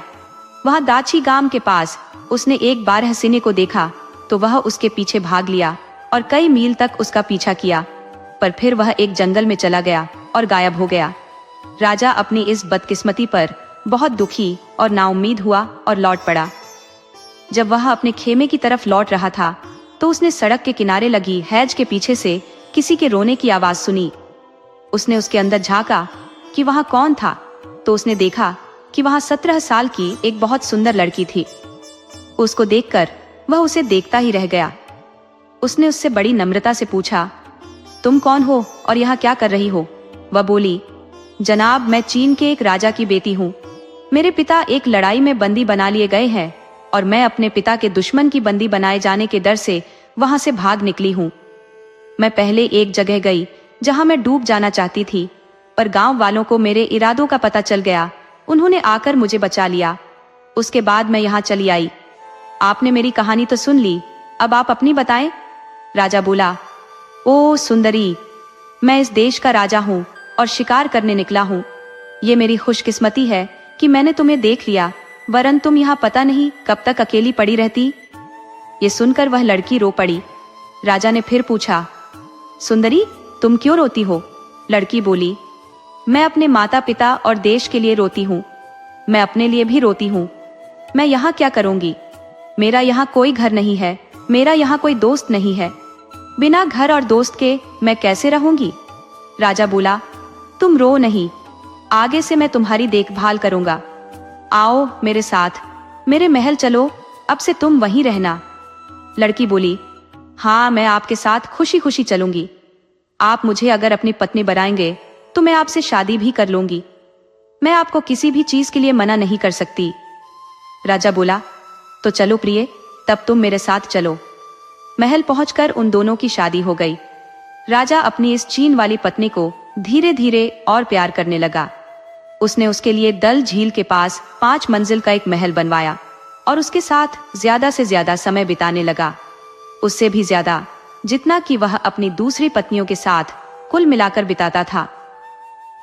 पर उसको यह पता ही नहीं था कि वह किस नीच लड़की के साथ रह रहा था जिससे उसको इतना प्यार हो गया था, और न उसको यह पता था कि वह एक बहुत ही बुरी बीमारी उसको दे रही थी। धीरे धीरे राजा के पेट में दर्द रहने लगा। उसने कई हकीमों को बुला भेजा। कुछ ने उसको किसी एक बात की सलाह दी, कुछ ने किसी और की, पर किसी की दवा और सलाह उसको ठीक नहीं कर सकी। एक दिन एक जोगी अपने गुरु के लिए दूध गंगा से उसका पानी लाने और हरि पर्वत से मिट्टी लाने के लिए इस देश के ऊपर से उड़ा तो उसने यह शानदार महल देखा जो राजा ने अपनी चीन वाली पत्नी के लिए बनवाया था। कुछ आराम करने के इरादे से वह नीचे उतरा और उस महल में घुस गया। उसने वह पवित्र पानी एक कमरे में एक कोने में रखा, वह पवित्र मिट्टी उसके दूसरे कोने में रखी और एक कीमती मरहम तकिए के नीचे रखा और राजा के बिस्तर पर लेट गया। इसी बीच राजा आ गया। वह अपने बिस्तर पर एक जोगी को आराम करते देखकर बड़े आश्चर्य में पड़ गया। फिर उसकी निगाह मरहम की उस छोटी सी डिबिया पर गई जो उसके तकिए के नीचे रखी हुई थी। पवित्र पानी एक कोने में रखा हुआ था और दूसरे कोने में पवित्र मिट्टी रखी हुई थी। ये सब देखकर उसे बड़ा आश्चर्य हुआ। उसके मन में यह इच्छा जाग उठी कि देखूं कि यह जोगी उठकर क्या करता है। सो वह वहीं बैठ गया और उसके उठने का इंतजार करने लगा। उसको जोगी के उठने का बहुत देर तक इंतजार नहीं करना पड़ा, पर जब जोगी उठा तो वह तो यह देखकर भौंचक्का रह गया कि न तो वहां वह पवित्र पानी था, न पवित्र मिट्टी थी, और न ही कीमती मरहम की डिबिया थी। असल में राजा ने उनको ले लिया था। जोगी को जागा हुआ देखकर राजा बोला, ओ जोगी, तुम डरो नहीं, मैंने वे सब चीजें संभाल कर रख दी हैं। अब तुम मुझे ये बताओ कि तुम यहाँ कैसे और क्यों आए, फिर मैं तुम्हें वे दे दूंगा। जोगी ने उसे सब कुछ बता दिया और राजा ने भी उसकी वे चीजें उसे वापस कर दी। उसने राजा को फिर सिर झुकाया और महल छोड़कर चला गया। वह बहुत जल्दी ही अपने गुरु के पास पहुंच गया। गुरु ने उसके देरी से आने की वजह पूछी तो उसने उनको अपने देरी से आने की वजह बता दी। उसने उनको यह भी बताया कि कैसे वह राजा के बिस्तर में सोता पाया गया और राजा ने उससे कैसे बातचीत की। गुरु ने जब यह सुना तो बोला, वह अच्छा आदमी था, मैं उसका आभारी हूं कि उसने तुम्हें तुम्हारा कीमती मरहम और दूसरी चीजें वापस कर दी। चलो, मुझे तुम उसके पास ले चलो। उस मरहम की सहायता से वे दोनों उस देश के ऊपर उड़े और राजा के पास पहुंचे। जोगी ने राजा से कहा कि उसके गुरु उससे मिलने के लिए और उसे धन्यवाद देने के लिए आए हैं, कि वह आपके बहुत आभारी है कि आपने मुझे उनकी चीजें वापस कर दी। तब गुरु ने कहा, हाँ, मैं आपको धन्यवाद देने के लिए आया हूँ। आप अपनी खुशी से मुझसे कोई भी चीज मांग ले, मैं आपको वह दे दूंगा। राजा उसके सामने झुकते हुए बोला, ओ आरआरशी, मुझे एक रोग लग गया है, मेरा पेट बहुत दर्द करता है, सारे हकीमों की कोई जानकारी उसको ठीक नहीं कर सकी, अगर आप उसको ठीक कर दें तो मैं आपका बहुत आभारी होऊंगा। आरआरशी ने उसकी तरफ देखते हुए कहा, ठीक है, आप मुझे अपना पेट दिखाइए। कुछ देखकर उसने राजा से पूछा, क्या आपने अभी अभी कोई नई शादी की है? हाँ, कहकर राजा ने उसको अपनी चीनी पत्नी से मिलने के हालात और फिर उससे शादी की बात पूरी तरीके से बता दी।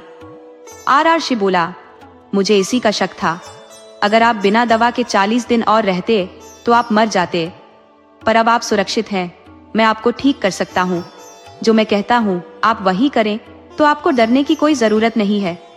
आप आज की शाम अपने रसोइये को अपनी पत्नी के खाने ज्यादा नमक डालने के लिए कहिए, और फिर उस कमरे में जहां वह सोती है वहां यह पक्का कर लीजिए कि पीने के लिए पानी ना हो। आप खुद भी सारी रात जागते रहिए और सुबह होने पर मुझे बताइए कि क्या हुआ। आप डरना नहीं, आपका कोई नुकसान नहीं होगा। इतना कहकर आरआरशी और उसका चेला दोनों चले गए। राजा ने आरआरशी का कहना माना। राजा ने देखा कि बीच रात में रानी उठी, उसको प्यास लगी थी। उसने पहले अपने कमरे में पानी खोजा, पर पानी न मिलने पर पहले उसने देखा कि उसका पति सोया हुआ है या नहीं। फिर उसने एक सांपिन का वेश रखा और बाहर चली गई। वह झील पर पानी पीने के लिए गई। वहां जाकर उसने पानी पिया और पानी पीकर अपने कमरे में वापस आकर फिर एक स्त्री का रूप रखा और अपने बिस्तर पर सो गई। राजा ने यह सब देखा और आरआरशी को बताया तो आरआरशी बोला, राजा साहब, यह स्त्री नहीं है बल्कि एक वीहा है। अब आप मेरी बात सुने। अगर किसी सांप पर 100 साल तक किसी आदमी की नजर नहीं पड़ती तो उसके सिर पर एक ताज बन जाता है और वह शाहमार बन जाता है, और अगर उसके अगले 100 साल तक भी उस पर किसी आदमी की नजर नहीं पड़ती तो वह अजगर बन जाता है, और अगर 300 साल तक उस पर किसी आदमी की नजर नहीं पड़े तो वह वीहा बन जाता है। वीहा अपने आप को कितना भी लंबा कर सकता है, उसके पास बहुत ताकत होती है और वह अपनी शक्ल भी बदल सकता है। उसको स्त्री की शक्ल लेना बहुत अच्छा लगता है ताकि वह आदमियों के साथ रह सके। राजन, आपकी पत्नी वही है। राजा एकदम से चिल्ला पड़ा, उफ, काश मुझे यह पहले से मालूम होता, पर इस भयानक जीव से बचने का कोई उपाय है? आरआरशी बोला, हाँ जरूर है, पर आपको थोड़ा सब्र करना होगा। आप अपनी पत्नी के पास वैसे ही जाते रहिए जैसे अब तक जाते रहे हैं, क्योंकि अगर उसको शक हो गया तो वह आपको मार देगी। उसकी एक सांस से ही सारा देश नष्ट हो जाएगा। इस बीच आप लाख का एक घर बनवाइए और उस पर सफेद रंग की कलई पुतवा दीजिए ताकि उसकी लाख दिखाई न दे। उसमें 4 कमरे होने चाहिए, एक बैठने का कमरा, एक खाने का कमरा, एक सोने का कमरा और एक नहाने का कमरा। खाने के कमरे में एक कोने में एक बड़ा ओवन होना चाहिए जो ढका हुआ हो। जब यह सब कुछ तैयार हो जाए तो आप बहाना करें कि आप बीमार हैं। आप हकीम से कहलवाएं कि राजा को 40 दिन अकेले रहना है। उससे यह कहलवा कर आप उस लाख के मकान में चले जाएं। उसमें उस स्त्री के अलावा और कोई नहीं आएगा। जब यह सब तैयार हो गया तो वह चीनी स्त्री तो बहुत खुश हुई, क्योंकि अब राजा कम से कम 40 दिन के लिए केवल उसी का था। अब वह उसकी बीमारी में जो चाहे कर सकती थी। ऐसा कुछ दिन तक चला। उसके बाद आरआरशी राजा से बात करने के लिए फिर वहां आया और राजा से कहा कि एक दिन वह खाने के कमरे का ओवन जलाकर रखे और अपनी पत्नी से एक खास रोटी बनाने के लिए कहे। जब वह यह देखने में लगी हो कि वह रोटी कैसी पक रही है, तो वह उसको भट्टी में धक्का दे दे और जितनी जल्दी हो सके उस ओवन का दरवाजा बंद कर दे, ताकि कहीं ऐसा ना हो कि वह बाहर निकल आए और सारे देश को ही नष्ट कर दे। राजा ने ऐसा ही किया। जब यह सब हो गया तो गर्मी बढ़ाने के लिए उसने घर में भी आग लगा दी। आरआरशी ने जब यह सुना कि राजा ने क्या किया तो वह बोला, ये आपने बहुत अच्छा किया। अब आप अपने महल जाइए और वहां 2 दिन तक इंतजार कीजिए। तीसरे दिन आप मेरे पास आइए तो मैं आपको एक आश्चर्यजनक दियारार्श दिखाऊंगा। तीसरे दिन आरआरशी राजा को साथ लेकर उस जगह गया जहां वह लाख का घर खड़ा था, पर वहां तो राख के सिवा और कुछ नहीं था। आरआरशी बोला, राजा साहब ध्यान से देखिए, आपको यहाँ एक पत्थर दिखाई देगा। राजा ने ध्यान से देखा तो उसको वह पत्थर मिल गया। वह बोला, हाँ ये रहा पत्थर। आरआरश ने पूछा, यह तो ठीक है, पर आप क्या लेना चाहेंगे, पत्थर या राख? राजा बोला, पत्थर। आरआरशी बोला, ठीक, आप पत्थर ले लीजिए, मैं राख ले लेता हूं। कहकर उसने वह सारी राख समेटी, उसे अपने कपड़े में बांधा और अपने चेले के साथ गायब हो गया।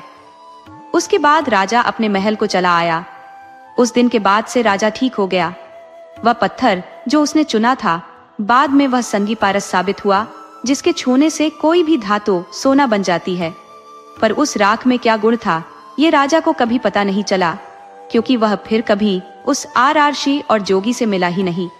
कथा का दूसरा रूप, ये कथा एक और तरीके से भी कही जाती है।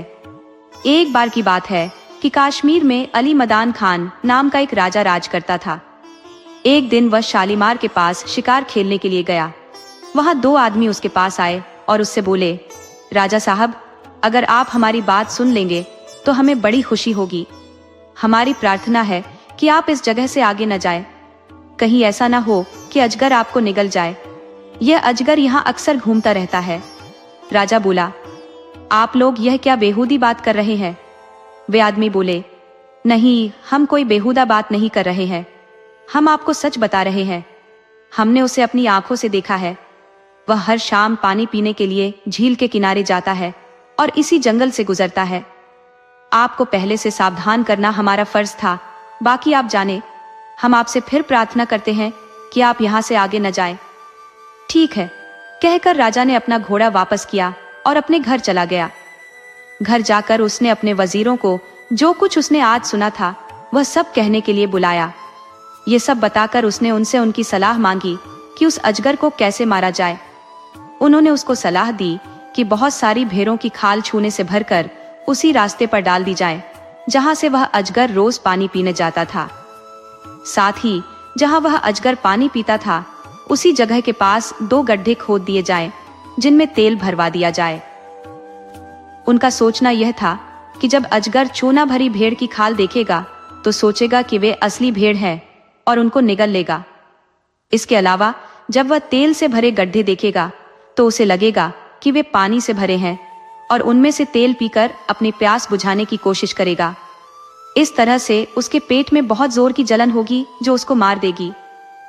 राजा ने उनकी सलाह मान ली, उसको काम में लाया गया और इस तरह से अजगर को मार दिया गया।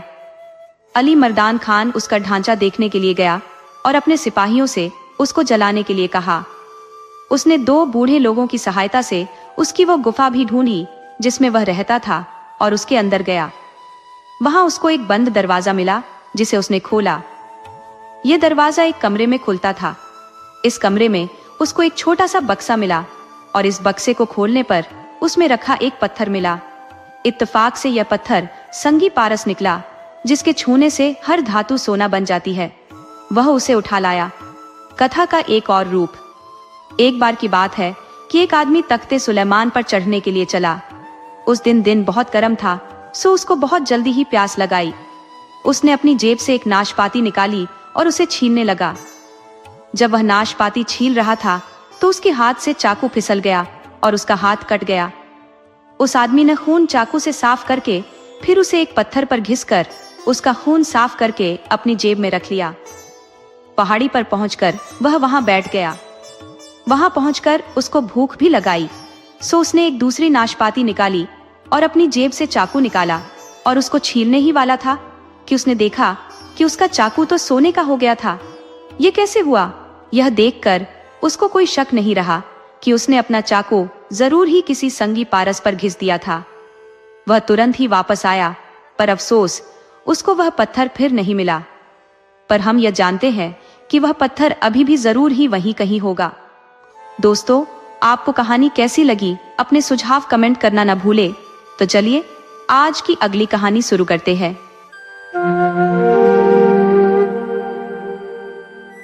एक बार की बात है कि एक राजा था जिसको अपनी सेना पर बहुत गर्व था। वह अपने सिपाहियों पर पैसा भी बहुत खर्च करता था। सो एक बार उसको यह जानने की इच्छा हुई कि उसके सैनिक वास्तव में कितने बहादुर थे। उसने अपने आदमियों को हुक्म दिया कि वे शहर के बाहर एक मैदान में एक लड़ाई का इंतजाम करें। तुरंत ही उसके हुक्म का पालन हुआ। लड़ाई वाले दिन राजा साहब अपने वजीर और दीवानों के साथ मैदान में आ पहुंचे। जब वे उनकी लड़ाइयां देख रहे थे तो एक जंगली जानवर जिसके 7 टांगें थी वहां आया और उनके पास आकर गुर्राने लगा। राजा तो उसको देखकर बहुत ही आश्चर्य में पड़ गया। उसने उसको मारना चाहा, पर वह वहां से भाग गया। राजा अपने तेज घोड़े पर सवार होकर अपना बड़ा वाला चाकू लेकर उसके पीछे भागा। 2 मील भागने के बाद वह जानवर रुक गया। वहां पहुंचकर उसने अपने आप को एक जोर का झटका दिया और वह एक जिन्न में बदल गया। वह राजा की तरफ पलटा और उसको खा गया। वजीर ने बड़ी वफादारी और लगन से राजा की 8 दिन तक खोज की, पर उसकी कोई खबर नहीं मिली। सो उन्होंने उसके बेटे को बुलाया और उसकी जगह उसके बेटे को वहां का राजा बना दिया। एक दिन राजा के बेटे को यह जानने की बहुत जोर की इच्छा हुई कि उसके पिता की मौत कैसे हुई थी। उसने यह बात अपने वजीर से पूछी। वजीर ने उसको सब बातें बता दी। तो उसे सारा हाल सुनने के बाद उसने भी उसी जगह एक दूसरा शानदार लड़ाई का मुकाबला रखा जहां उसके पिता ने रखा था। नियत समय पर वह और उसके दरबार के सभी लोग वहां इकट्ठा हुए। उन लोगों को वहां पर आए अभी बहुत देर नहीं हुई थी कि वही 7 टांगों वाला जंगली जानवर वहां आ गया और उन सब पर भयानक रूप से गुर्राता हुआ वहां से चला गया। जब राजा के प्रधानमंत्री ने यह देखा तो वह बहुत जोर से हंस पड़ा। राजा ने उससे पूछा कि वह क्यों हंसा। तो वजीर ने कहा, हुजूर, मैं इसलिए हंसा कि यह वही जानवर है जिसने आपके पिता को हमारे बीच से उठाया था। अच्छा, ऐसा है क्या? तब तो मैं उसको जरूर मारूंगा, क्योंकि मुझे तब तक शांति नहीं मिलेगी जब तक मैं अपने दुश्मन को मार नहीं लूं। ऐसा कहकर वह भी अपने घोड़े पर सवार हुआ और उस जानवर के पीछे भाग लिया। वह जानवर उसको कुछ दूर तक उसी तरह भगा कर ले गया जैसे कि वह उसके पिता को ले गया था। वहां जाकर वह रुक गया, अपने आप को झंझोड़ा और अपने असली रूप में आकर राजा के ऊपर उछला। राजा यह देखकर डर गया और दिल से उसने भगवान से प्रार्थना की कि वह उसको उससे बचाए। भगवान ने उसकी प्रार्थना सुन ली और अपने एक देवदूत अक्षय को उसके पास भेजा, जो उसको यह बताए कि उसको इस जिन्न से कैसे बचना है। देवदूत ने राजा कहा, यह जिन्न सबसे ज्यादा ताकतवर जिन्न है। अगर इसके शरीर के खून की एक भी बूंद जमीन पर गिर गई और तब तक यह जिंदा है तो उससे तुरंत ही एक और ऐसा ही जिन्न पैदा हो जाएगा। फिर वह उछलकर तुम्हारे ऊपर कूद पड़ेगा और तुम्हारे शरीर के टुकड़े टुकड़े कर देगा। मगर तुम डरो नहीं। लो, तुम ये 2 फल वाला तीर लो और इससे इस जिन्न की दोनों आंखें फोड़ दो। इससे यह नीचे गिर जाएगा और मर जाएगा। इस तरह से वह देवदूत उसको वह 2 फल वाला तीर देकर वहां से गायब हो गया। तीर से लैस होकर राजा आगे बढ़ा। वह उस जिन्न से करीब 40 मिनट तक लड़ा। आखिर में उसने अपना वह दोहरे फल का तीर उसकी आंखों में मार दिया, जिससे वह मर गया। जब राजा ने पक्का कर लिया कि उसका दुश्मन मर गया है तो उसने अपनी तलवार निकाली और उसका सिर काट लिया। उसको उसने अपने एक तीर की नोक पर रखा और वापस महल की तरफ चल दिया। वहां जाकर उसने उसको अपने महल के 12,000 कमरों में से एक कमरे में रख दिया। उसने उस कमरे का ताला लगाया और उस कमरे की चाबी अपनी माँ को देकर उससे कहा कि वह उस कमरे का दरवाजा किसी भी हालत में न खोले। पर क्योंकि उसने अपनी माँ को यह नहीं बताया कि उसने उस कमरे में इतनी सावधानी से क्या चीज बंद कर रखी थी, उसकी माँ ने सोचा कि शायद उस कमरे में कोई खास खजाना बंद होगा। यह सोचकर उसके मन में उसको देखने की इच्छा हुआ आई। सो एक दिन वह उस कमरे की तरफ गई और उसने उसका दरवाजा खोल दिया। उसको उस कमरे में कुछ दिखाई नहीं दिया क्योंकि उसके बेटे ने उस जिन्न का सिर एक कोने में फेंक दिया था। हाँ, उसको एक हंसी की आवाज जरूर सुनाई दी और फिर ये शब्द, तेरा बेटा एक जिन्न है, उससे बचकर रहना। वह एक जिन्न है, किसी समय वह तुझे भी मार देगा जैसे उसने मुझे यानी तेरे पति को मारा है। अगर तू जिंदा रहना चाहती है तो तू उसको महल के बाहर निकाल दे। राजा की माँ ने पूछा, अरे ये आवाज कहाँ से आ रही है और ये तुम क्या कह रहे हो? वही आवाज फिर बोली, तू झूठ मूठ बीमार बनने का बहाना कर और अपने ठीक होने के लिए उससे मादा चीते का दूध मंगवा। उसे कह कि वह यह काम करने के लिए खुद वहां जाए और उसको लेकर आए। अगली सुबह भारी और दुखी दिल से राजा एक जंगल की तरफ जाता देखा गया जहां चीते और दूसरे जंगली जानवर घूमते हुए देखे जाते थे।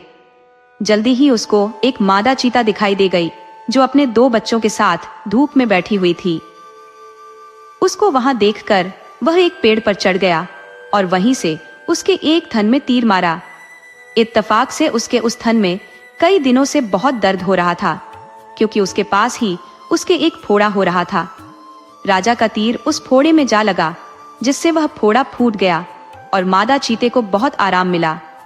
मादा चीता इस आराम के लिए उसकी बहुत कृतज्ञ हुई। उसने ऊपर की तरफ देखा और उससे नीचे उतरने की प्रार्थना की। उसने उससे पूछा कि इसके बदले में उसको क्या चाहिए। राजा ने उससे कहा कि उसको कुछ नहीं चाहिए सिवाय उसके थोड़े से दूध के जो उसे उसकी बीमार माँ के लिए चाहिए था। मादा चीते ने तुरंत ही उसकी बोतल अपने दूध से भरकर उसको दे दी जो वह अपने साथ लेकर आया था। फिर उसने उसको अपने कुछ बाल दिए और उससे कहा, जब भी कभी तुम किसी मुश्किल में हो तो इन बालों को सूरज को दिखा देना, मैं तुम्हारी सहायता के लिए तुरंत ही आ जाऊंगी। राजा ने उसका वह दूध और उसके बाल लिए और घर आ गया। जब रानी माँ ने उसको मादा चीते का दूध लाता देखा तो उसे लगा कि शायद वह वाकई कोई जिन्न था। उसने अपने दिल में उसको मारने का पक्का इरादा कर लिया। वह फिर उस कमरे में गई जिसमें वह सिर रखा था और उसे अपना पूरा हाल बताया। तो उस बोलने वाले ने उससे कहा, इस बात से यह पता चलता है कि वह वाकई में एक जिन्न है। एक जिन्न के अलावा कोई और किसी मादा चीते का दूध ला ही नहीं सकता। तो जल्दी से जल्दी उसे मारने का इंतजाम कर। रानी माँ बोली, पर मैं उससे कैसे छुटकारा पाऊं? आवाज फिर बोली, इस बार जब वह तुझसे दोबारा मिलने आए और तेरा हाल पूछे तो तू इससे कहना कि तू अभी भी बहुत कमजोर और बीमार महसूस कर रही है। मादा चीते के दूध ने तेरे ऊपर कुछ ज्यादा असर नहीं किया, पर सुना है एक राजकुमारी है जो फला ऊंची पहाड़ी पर एक किले में अकेली रहती है। अगर वह तेरे पास आ जाए और तुझे छू ले तो उसके छूने से ही तू ठीक हो जाएगी। ये सुनकर तेरा बेटा उस भयानक किले में जाएगा तो निश्चित रूप से रास्ते में ही मारा जाएगा। अगले दिन शाम को जब राजा अपनी माँ को देखने गया और उससे पूछा, माँ अब तुम कैसी हो? क्या अब तुम पहले से कुछ अच्छी हो? रानी माँ रोती हुई सी बोली, कहाँ बेटा, इस मादा चीते के दूध ने तो मुझे बिल्कुल भी फायदा नहीं किया। पर कल मैंने एक सपना देखा कि एक राजकुमारी है जो फला ऊंची पहाड़ी पर एक किले में अकेली रहती है। अगर वह मेरे पास आ जाए और मुझे छू ले तो उसके छूने से ही मैं बिल्कुल ठीक हो जाऊंगी। जब तक वह यहाँ नहीं आती और मुझे नहीं छू लेती मैं ठीक नहीं हो सकती। राजा बोला, माँ थोड़ा धीरज रखो, मैं उस राजकुमारी को तुम्हारे पास जरूर लेकर आऊंगा। अगर नहीं ला सका तो राज्य छोड़ दूंगा। सो अगली सुबह राजा ने अपना सबसे तेज भागने वाला घोड़ा उठाया और उस पर बैठकर अपनी उस खतरनाक यात्रा पर चल दिया। वह मादा चीते के दिए हुए जादू को, बालों को साथ ले जाना नहीं भूला था। जैसे ही सूरज निकला उसने वे बाल सूरज को दिखाए। तुरंत ही मादा चीता और उसके दोनों बच्चे वहां आ गए। मादा चीते ने पूछा, क्या बात है? राजा बोला, फला फला जगह एक राजकुमारी अकेली रहती है और तुम्हें उसको लाना है, यह तुम नहीं कर सकते। कई लोगों ने उसको वहां से लाने की कोशिश की है क्योंकि राजकुमारी बहुत सुंदर है, पर कोई भी अब तक उसके पास भी नहीं पहुंच सका है। राजा बोला, मैं कोशिश करूंगा, चाहे इस कोशिश में मेरी जान ही क्यों न चली जाए। ये कहते हुए राजा वहां से चल दिया। मादा चीता अपना भला करने वाले को इस तरह अपने को छोड़कर जाते हुए नहीं देख सकती थी, सो वह अपने दोनों बच्चों के साथ उसके पीछे पीछे दौड़ी और उससे अपने ऊपर चढ़ जाने को कहा। राजा उसके ऊपर बैठ गया और वे सब कुछ ही देर में उस किले के पास पहुंच गए। वहां पहुंचकर मादा चीता राजा से बोली, देखो, यहाँ पर इस किले के 3 दरवाजे हैं।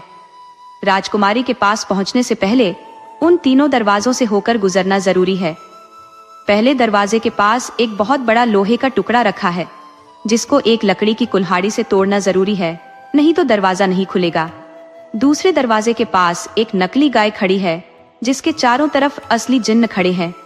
अगर कोई भी आदमी उस गाय को दूह सकता है तो वह उस दरवाजे में से होकर जा सकता है, और अगर नहीं दूह पाता तो वे जिन्न लोग उसको मार देते हैं। तीसरे दरवाजे के पास राजकुमारी खुद बैठती है। अगर वह तुमसे खुश है तो वह तुम्हारा स्वागत करेगी, और अगर खुश नहीं है तो वह तुमको मार डालेगी। यह सब सुनकर तो राजा बहुत ही डर गया। उसने मादा चीते से उसकी सहायता की प्रार्थना की। मादा चीता बोली, ठीक है, मैं तुम्हारी सहायता करूंगी। मेरे पास एक जादू है जिसकी सहायता से मैं उस लोहे के टुकड़े में घुस जाऊंगी, और जब तुम उसको अपनी लकड़ी की कुल्हाड़ी से तोड़ोगे तो मैं उसको 2 टुकड़ों में तोड़ दूंगी। चौकीदार सोचेगा कि तुमने वह लोहे का टुकड़ा तोड़ा है और वह तुमको पहले दरवाजे से अंदर जाने देगा। तभी मादा चीते के दोनों बच्चों में से एक बच्चा बोला, और मैं उस गाय की मूर्ति में घुस जाऊंगा और उसको दूध देने पर मजबूर कर दूंगा, और उसके पास खड़े जिन्हों को जब तुम दूध दूह रहे होगे तो उनको तुमसे दूर रखने में सहायता करूंगा। इस तरह से तुम दूसरे दरवाजे से होकर निकल जाओगे। इसके बाद मादा चीते के दूसरे बच्चे ने कहा, और मैं राजकुमारी की आंखों में अपना जादू डाल दूंगा, जिससे जब वह तुम्हारी तरफ देखेगी तो तुम उसको सूरज की तरह से चमकीला पाएगी। सो वह तुमको देखते ही अपना तीसरा दरवाजा खोल देगी, और फिर जो तुम कहोगे वह वही करेगी। सो उन तीनों ने अपने अपने वायदे वफादारी से निभाए। इस तरह से राजा तीसरे दरवाजे के पार पहुंच गया। राजकुमारी ने जैसे ही उसको देखा तो उसकी बहादुरी और सुंदरता से बहुत प्रभावित हुई। उसने राजा से अपने साथ शादी करने के लिए कहा। मादा चीता और उसके दोनों बच्चे अपनी माद में लौट गए। कुछ दिन बाद ही राजा राजकुमारी को लेकर राजमहल पहुंचा और जाकर माँ से बोला, माँ, उस जगह को जाने वाला रास्ता बहुत खतरनाक था। मैं तो रास्ते ही में मर जाता अगर मादा चीता और उसके 2 बच्चों ने मेरी सहायता न की होती। भगवान को धन्यवाद दो कि मैं सही सलामत वापस लौट आया। कुछ देर और बात करने के बाद उसने माँ को जिन्न के सिर के बारे में बताया कि वह उसके सामने सबसे पहले कैसे एक साथ टांगों वाले जानवर के रूप में प्रकट हुआ था, फिर कैसे वह उसको एक जगह भगाकर ले गया था, जहां जाकर वह अपने असली रूप में बदल गया, एक बहुत बड़े भयानक जिन्न के रूप में। वह उस पर कूदने को ही था, उसको मार कर खाने वाला ही था, जैसे कि उसने उसके पिता के साथ किया था, कि तभी भगवान के भेजे हुए दूत ने उसको बचा लिया। उसकी माँ तो यह सुनकर ताज्जुब में पड़ गई। वह बोली, बेटे, तब तो मुझे धोखा दिया गया था। उस दिन की शाम को जब तुमने मुझसे महल की चाबियां मांगी थी, तब मैं उसके कई कमरों को देखने गई। तब मैं एक ऐसे कमरे के दरवाजे पर आई जिसमें से मुझे हंसी की आवाज सुनाई दी।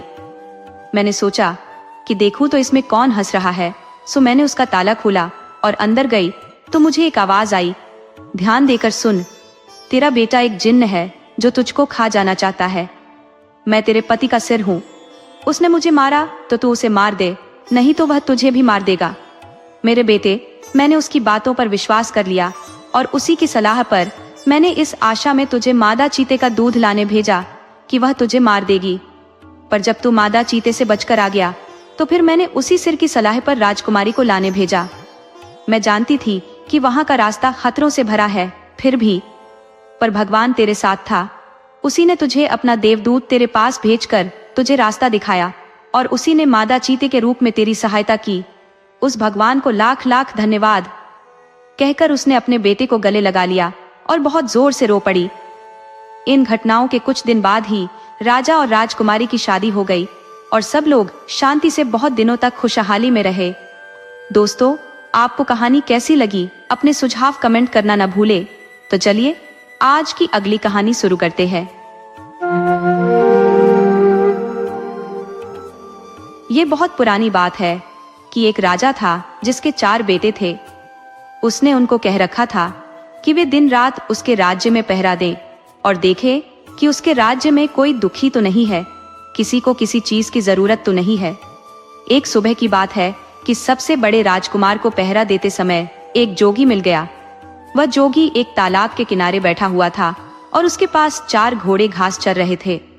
उसने देखा कि वे घोड़े, जितने भी घोड़े उसके पिता के पास थे, उनसे कुछ अलग ही नस्ल के थे और उनसे अच्छे भी थे। सो वह जोगी के पास गया और उससे पूछा, ओह जोगी, तुम कौन हो और तुम यहाँ कब आए? तुम्हें यहाँ क्या चाहिए? जोगी बोला, मुझे तुम चाहिए। राजकुमार ने आश्चर्य से पूछा, मैं क्यों? मैं इस देश के राजा का सबसे बड़ा बेटा हूँ। मेरे पिता ने मुझे इस देश को देखने भालने के लिए कहा है कि मैं यह देखूं। किसी को किसी चीज की जरूरत तो नहीं है। तो तुम यह बताओ कि तुमको किसी चीज की जरूरत तो नहीं है?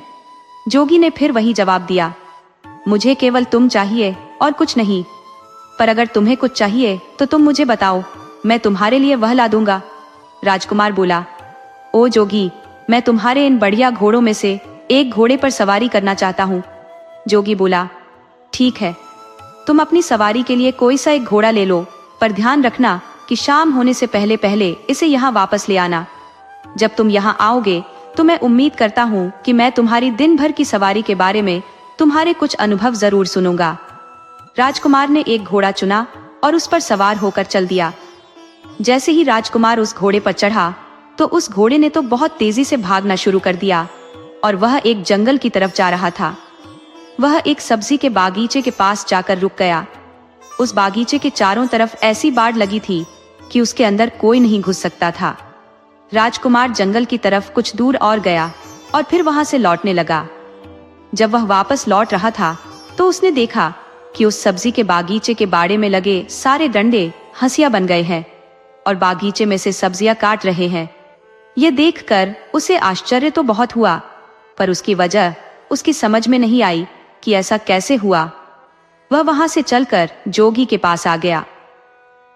जोगी ने उससे पूछा कि उसकी घोड़े की सवारी कैसी रही, उसने रास्ते में क्या कुछ देखा। राजकुमार बोला, मैंने एक बागीचा देखा जिसके चारों तरफ एक ऐसी बाड़ लगी हुई थी जिसमें से अंदर जाना नामुमकिन था। मैं उससे थोड़ा और आगे चला गया। फिर जब मैं वापस लौट कर आया तो देखा कि उसी बाड़ के डंडे हंसिया बने उस बागीचे में से सब्जी काट रहे हैं। जोगी ने पूछा, जानते हो इसका क्या मतलब है? राजकुमार बोला, नहीं, मैं तो नहीं जानता। जोगी बोला, नहीं जानते? और तुम्हारे पिता ने तुमको इस राज्य की देखभाल करने के लिए कहा है। जाओ, तुम पत्थर के हो जाओ। जोगी के यह कहते ही राजकुमार पत्थर का हो गया। अगली सुबह राजा का दूसरा बेटा शहर की देखभाल के लिए निकला। वह भी उसी जोगी के पास पहुंच गया। उसने भी जोगी के बढ़िया घोड़े देखे तो वह भी उन बढ़िया घोड़ों को देखकर बहुत खुश हो गया। वह भी जोगी के पास रुका और उससे पूछा कि वह कौन है और वहां कहां से आया है। जोगी बोला, मैं यहाँ इस देश में कुछ दिनों से घूम रहा हूँ। ये चारों घोड़े मेरे हैं। क्या तुम इनमें से किसी एक घोड़े की सवारी करना चाहोगे? कल राजा का सबसे बड़ा बेटा यहाँ आया था। उसने इनमें से एक घोड़े की सवारी करनी चाहिए। मैंने उसको किसी भी घोड़े को चुनने और उसकी सवारी की इजाजत दे दी, पर जब सवारी करके वह वापस आया तो जो कुछ उसने रास्ते में देखा था वह उसका मतलब मुझे समझा न सका, तो मैंने उसको पत्थर का बना दिया। राजकुमार बोला, अच्छा, मगर उसने ऐसा क्या देखा जिसे वह तुम्हें समझा नहीं सका?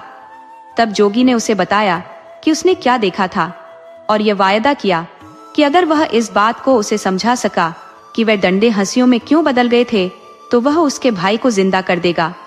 राजकुमार बोला, जोगी, तुमने तो यह बहुत ही मुश्किल सवाल पूछ लिया। जब मैंने उसे देखा ही नहीं जिसके बारे में तुम मुझसे पूछ रहे हो, तो मैं उसे तुम्हें कैसे समझा सकता हूँ?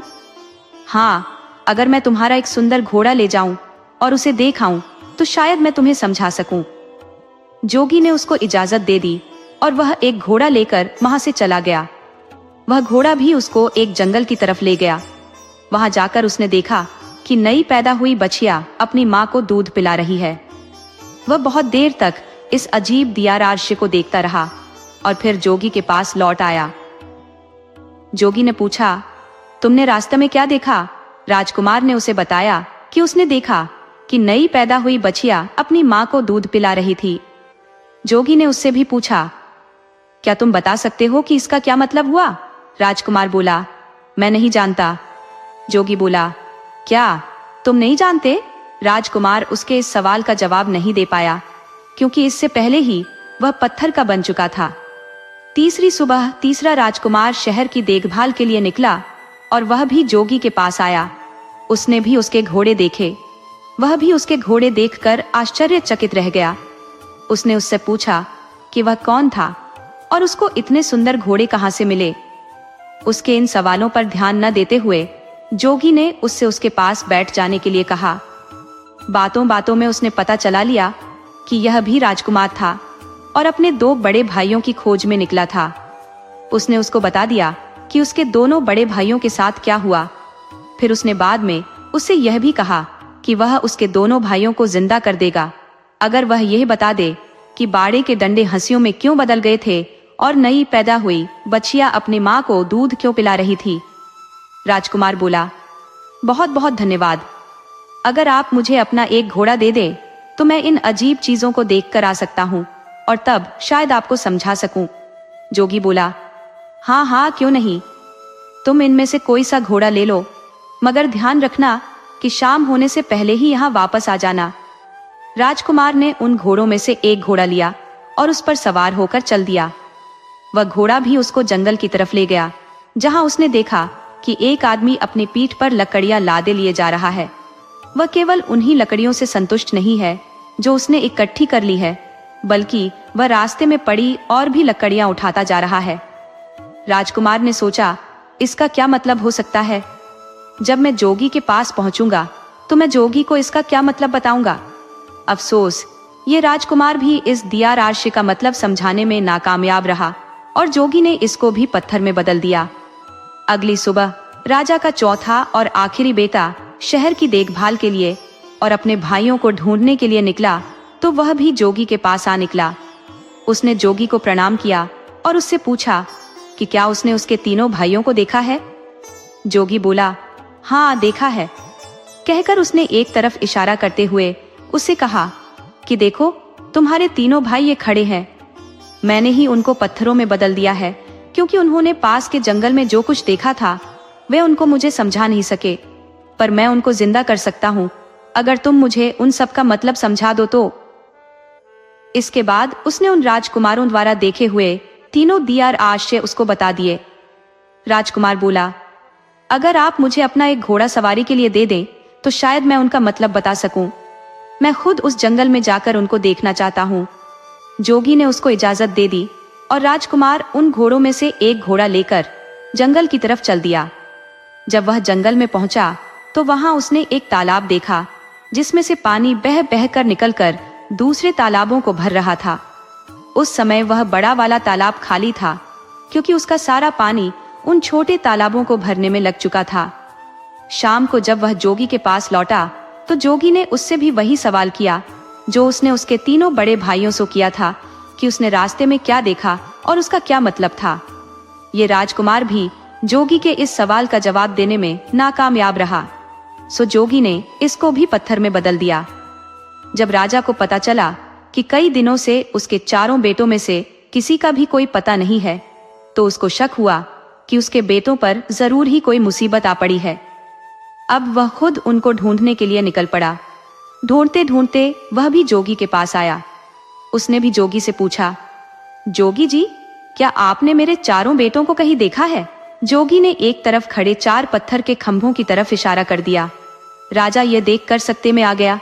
उसके मुंह से निकला, कहीं आपका यह मतलब तो नहीं कि वे पत्थर में बदल गए हैं? जोगी बोला, हाँ ये ही हैं वे। मैंने ही उनको पत्थरों में बदल दिया है, क्योंकि वे मुझे जंगल में देखे हुए कुछ दिया राशियों के मतलब नहीं समझा सके। फिर भी मैं उनको जिंदा कर सकता हूँ अगर तुम उनका मतलब मुझे समझा दो तो। अगर तुम्हें चाहिए तो तुम मेरा एक घोड़ा लेकर जंगल जा सकते हो। राजा बोला, नहीं धन्यवाद, इसकी कोई जरूरत नहीं है। पर अगर आप मुझे यह बता सके कि उन्होंने क्या देखा जिसको वे आपको नहीं समझा सके, तो शायद मैं उनको आपको समझाने की कोशिश कर सकूं। तब जोगी बोला, राजन, तुम्हारे सबसे बड़े बेटे ने जंगल में एक सब्जी का बागीचा देखा जिसके चारों तरफ ऐसी बाढ़ लगी थी जिसको पार कर उसके अंदर जाना नामुमकिन था। पर जब वह वहां से लौटा तो उसने देखा कि उस बाढ़ के डंडे हंसिए बनकर उस बागीचे की सब्जी काट रहे हैं। इसका क्या मतलब है? राजा बोला, यह एक ऐसे आदमी की तस्वीर है जिसके पास कुछ पैसा सुरक्षा के लिए रखा गया हो, और जब उस पैसे का मालिक अपना पैसा उससे वापस मांगने आया हो तो उस आदमी ने उसके पैसे को या तो कहीं छिपा दिया हो या फिर उसे खर्च कर दिया हो, जिससे कि उस पैसे के मालिक को उसका पैसा न मिल पा रहा हो।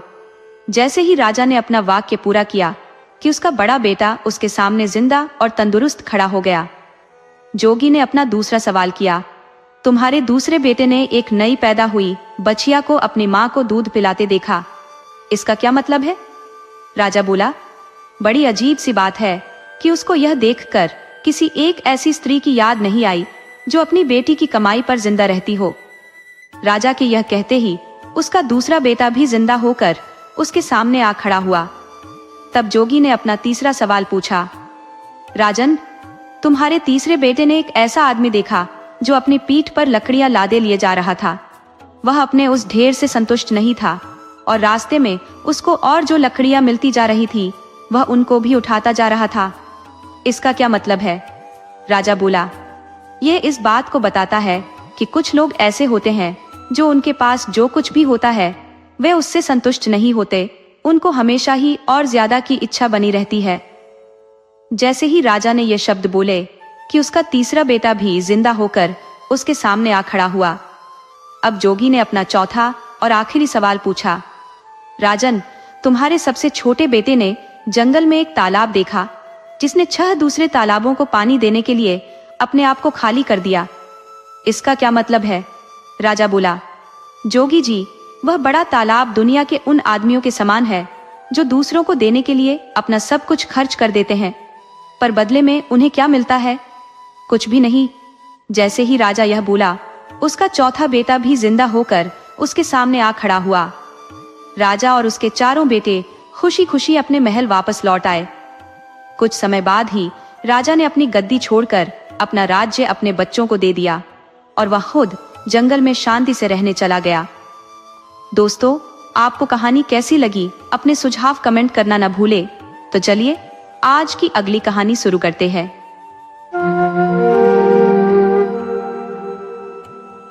एक बार की बात है कि एक जगह एक राजा था जो अपनी ताकत और अक्लमंदी के लिए चारों तरफ बहुत मशहूर था। इस राजा के 3 बेटे थे जो अपने पिता की तरह ही बहुत लायक थे। वे बहादुर थे, वे चतुर थे, वे सुंदर थे और वे अक्लमंद थे। एक दिन अपना वारिस चुनने के लिए राजा ने अपने वजीरों को बुलाया और उनसे इस मामले में सलाह मांगी कि उसके तीनों बेटों में से किसको उसका वारिस बनाया जाए। उसने उनसे कहा कि वे तीनों राजकुमारों को ले जाएं और उनके इम्तिहान लें, और इनमें से एक जिसको भी वे लोग चुन लेंगे वही उसके बाद उसकी राजगद्दी पर बैठेगा। कुछ दिन बाद वजीर लोग अपने जवाब लेकर राजा के दरबार में हाजिर हुए। राजा के वजीरों के सरदार ने कहा, वारिस चुनने के लिए राजा गुस्सा न हो तो हम कुछ बोलें। राजा की इजाजत पाने के बाद उन्होंने कहा कि राजा उनको दुनिया में व्यापार करने के लिए भेजे और जो कोई भी राजकुमार सबसे ज्यादा पैसा कमाकर लौटे उसी को राज्य दिया जाए। यह कहकर सब वजीरों ने हाँ में अपने सिर झुकाए कि यह उन सबका फैसला है। राजा ने भी कहा, ऐसा ही होगा, और कहकर उसने अपना फैसला उन तीनों राजकुमारों को बताया। जब उनकी यात्रा की सब तैयारियां हो गई तो वे जहाज पर चढ़ने के लिए समुद्र के किनारे इकट्ठा हुए। जब वे अपनी जगह जहां उनको जाना था वहां पहुंच गए, तब वहां से वे एक दूसरे से अलग हो गए। एक भाई एक दिशा में चला गया, दूसरा भाई दूसरी दिशा में चला गया और तीसरा भाई तीसरे दिशा में चला गया। पर जाने से पहले उन्होंने एक निश्चित समय पर उसी जगह मिलने का वायदा किया जहां से वे अलग हुए थे। दोनों बड़े भाइयों ने अपने पैसे से खूब व्यापार किया और उससे खूब पैसा कमाया। पर तीसरा भाई समुद्र के किनारे ही घूमता रहा। वह कभी यहाँ अपना डेरा डाल लेता, कभी वहां अपना डेरा डाल लेता, जैसे भी उसको अच्छा लगता। वह यही सोचता रहता कि वह अपने पैसे का क्या करे कि एक दिन उसको एक साधु मिला। वह साधु उसके साथ 3 दिन तक ठहरा। राजकुमार ने बड़े प्रेम और इज्जत के साथ उसको अपने पास ठहराया। वह उसकी खातिरदारी से इतना ज्यादा प्रभावित हुआ कि उसने उसको बदले में कुछ इनाम देने की सोची। वह बोला, मैं तुम्हारे सरल स्वभाव और भलाई से बहुत खुश हूँ। तुम मुझे अपना नाम बताओ और यह भी बताओ कि तुम कहाँ से आए हो और कहाँ जा रहे हो। राजकुमार ने उसको सब कुछ बता दिया तो वह बोला, मैं समझ गया, तुम यहीं रुको, यहाँ से आगे कहीं नहीं जाना जब तक तुम्हारे भाई लोग यहाँ नहीं आ जाते। तुम अपने नौकरों को शहर भेजकर जितनी मक्का खरीद सकते हो खरीदने के लिए बोल दो, और जब वह मक्का ले आए तो उसमें से कुछ मक्का रोज समुद्र में फेंकते रहना जब तक कि वह पूरी खत्म न हो जाए। उसके बाद तुम कुछ समय तक इंतजार करना, तुमको बहुत सारी पैदावार हाथ लगेगी। ऐसा कहकर साधु ने उसको आशीर्वाद दिया और वहां से चला गया। राजकुमार ने उस साधु के कहे अनुसार ही किया। उसने शहर से बहुत सारी मक्का खरीदी और उसे अपने डेरे के पास इकट्ठी कर ली। फिर वह उसमें से एक माप मक्का करीब करीब 6 महीने तक रोज समुद्र में फेंकता रहा, जब तक उसकी सारी मक्का खत्म नहीं हो गई। उसने सोचा, अब मुझे इसका इनाम मिलेगा। उसने बहुत दिनों तक इंतजार किया पर कुछ भी नहीं हुआ। उसने सोचा, लगता है कि वह साधु मुझे धोखा दे गया, मैं तो बर्बाद ही हो गया। मैं इतना बेवकूफ क्यों हो गया कि मैंने उसकी यह बेकार की सलाह सुनी। जब मेरे पिता और भाइयों को यह पता चलेगा कि मैंने अपना सारा पैसा समुद्र में फेंक दिया है तो वे क्या कहेंगे, वे मेरे ऊपर कितना हंसेंगे। मैं तो उनको कभी अपना चेहरा दिखाने लायक भी नहीं रहा। उफ, अब मुझे किसी दूसरे देश चले जाना चाहिए। परसों मैं यह जगह छोड़कर किसी और देश चला जाऊंगा। मैं अब यह शापित जगह छोड़ दूंगा, यह जगह ठीक नहीं है। उसने अपना यह इरादा अपने लोगों को बताया तो उसके लोगों ने वह जगह छोड़ने की तैयारी कर ली। जब सब कुछ तैयार हो गया और वे वहां से चलने ही वाले थे कि अचानक ही एक घटना घटी। जो मक्का राजकुमार ने समुद्र में फेंकी थी उसको एक बड़ी मछली खा गई थी। अब मक्का फेंकने की यह खबर चारों तरफ फैली तो उस जगह पर बहुत सारी मछलियां मक्का खाने के लिए आकर इकट्ठी हो गई। उन मछलियों के साथ उनका राजा भी था। मछलियों के राजा ने मछलियों से पूछा, अरे क्या हुआ? हम लोगों को पिछले 6 महीनों से मक्का खाने को लिए मिल रही थी और अब कई दिनों से हमारे पास खाने के लिए कुछ भी नहीं है। क्या राजकुमार को उसकी अच्छाई का इनाम मिला?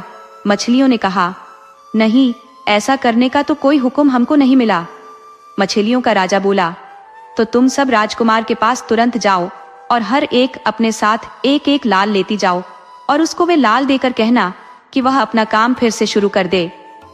सो सारी मछलियां एक एक लाल लेकर राजकुमार के पास गई जहां वह खड़ा हुआ था, और वे लाल उन्होंने राजकुमार के पैरों के पास ले जाकर डाल दिए। इसके बाद वे दुखी होकर समुद्र की तरफ देखने लगी। इस सब से जो जोर की आवाज हुई तो राजकुमार का ध्यान उधर घूमा तो उसने देखा कि समुद्र के रेत पर तो असंख्य लाल बिखरे पड़े हैं। उसके मुंह से निकला, मैं भी कितना नीच आदमी हूं, मुझे यह इनाम किस लिए मिल रहा है? मेरे जरा से विश्वास का इतना बड़ा इनाम तो नहीं हो सकता। यह कहकर उसने अपने वहां से जाने के सारे इंतजाम रुकवा दिए। उसने कहा, मैं यहीं रहूंगा जब तक मेरे भाई लोग यहाँ वापस आते हैं। हमारे तंबू फिर से गाड़ दिए जाएं। यह हुक्म पाते ही राजकुमार के तंबू फिर से गाड़ दिए गए और राजकुमार के नौकरों का सरदार समुद्र की रेत से वे लाल बीनने चला गया जो मछलियां किनारे पर डाल गई थी। राजकुमार ने उसको सावधान किया और कहा कि यह बात शहर के या किसी और आदमी को मालूम नहीं होनी चाहिए। कोई भी आदमी इस बात को किसी से न कहे, यहाँ तक कि मेरे भाइयों को भी यह बात पता नहीं चलनी चाहिए। मैं तुम्हें चेतावनी देता हूँ, तुम मेरा विश्वास मत खोना। अगर तुम लोग मेरी बात मानोगे तो मैं तुम्हें भरपूर इनाम दूंगा।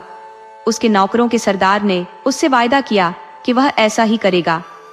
फिर जितने दिन भी राजकुमार वहां रहा वह रोज मछलियों को मक्का खिलाता रहा।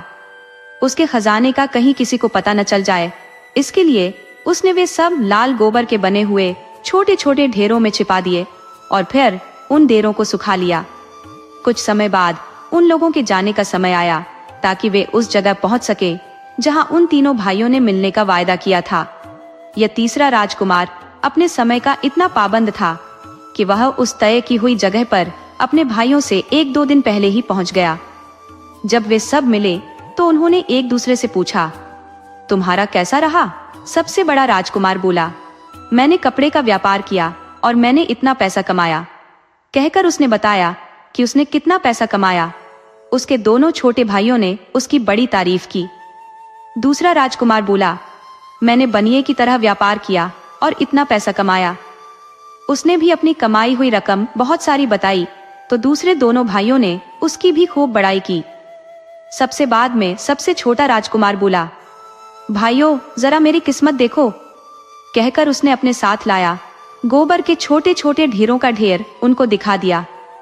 उसके दोनों बड़े भाइयों ने अफसोस जाहिर करते हुए कहा, उफ, हमारे भाई ने यह कैसा व्यापार चुना जिसमें उसको कोई फायदा नहीं हुआ।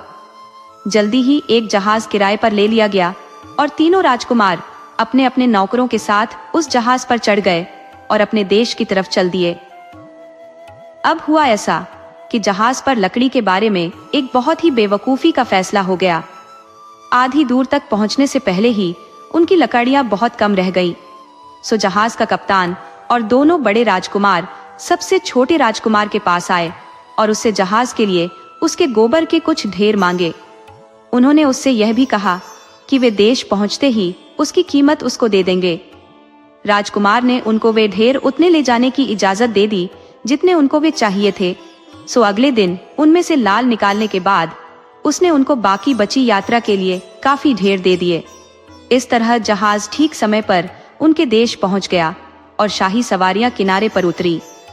तुरंत ही वे सब अपने पिता के महल की तरफ चल दिए।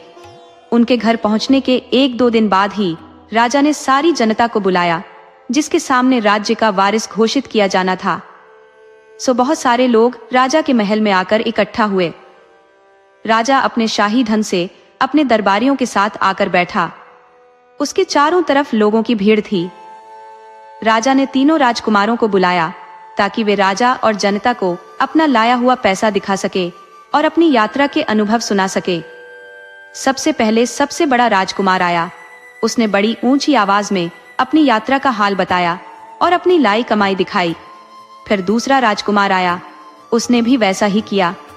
जब लोगों ने उन दोनों को सुना तो चिल्लाकर बोले, इसी को हमारा राजा बनाओ, इसी को हमारा राजा बनाओ। फिर तीसरे राजकुमार की बारी आई तो उसने अपने गोबर के ढेर राजा और जनता को दिखाए।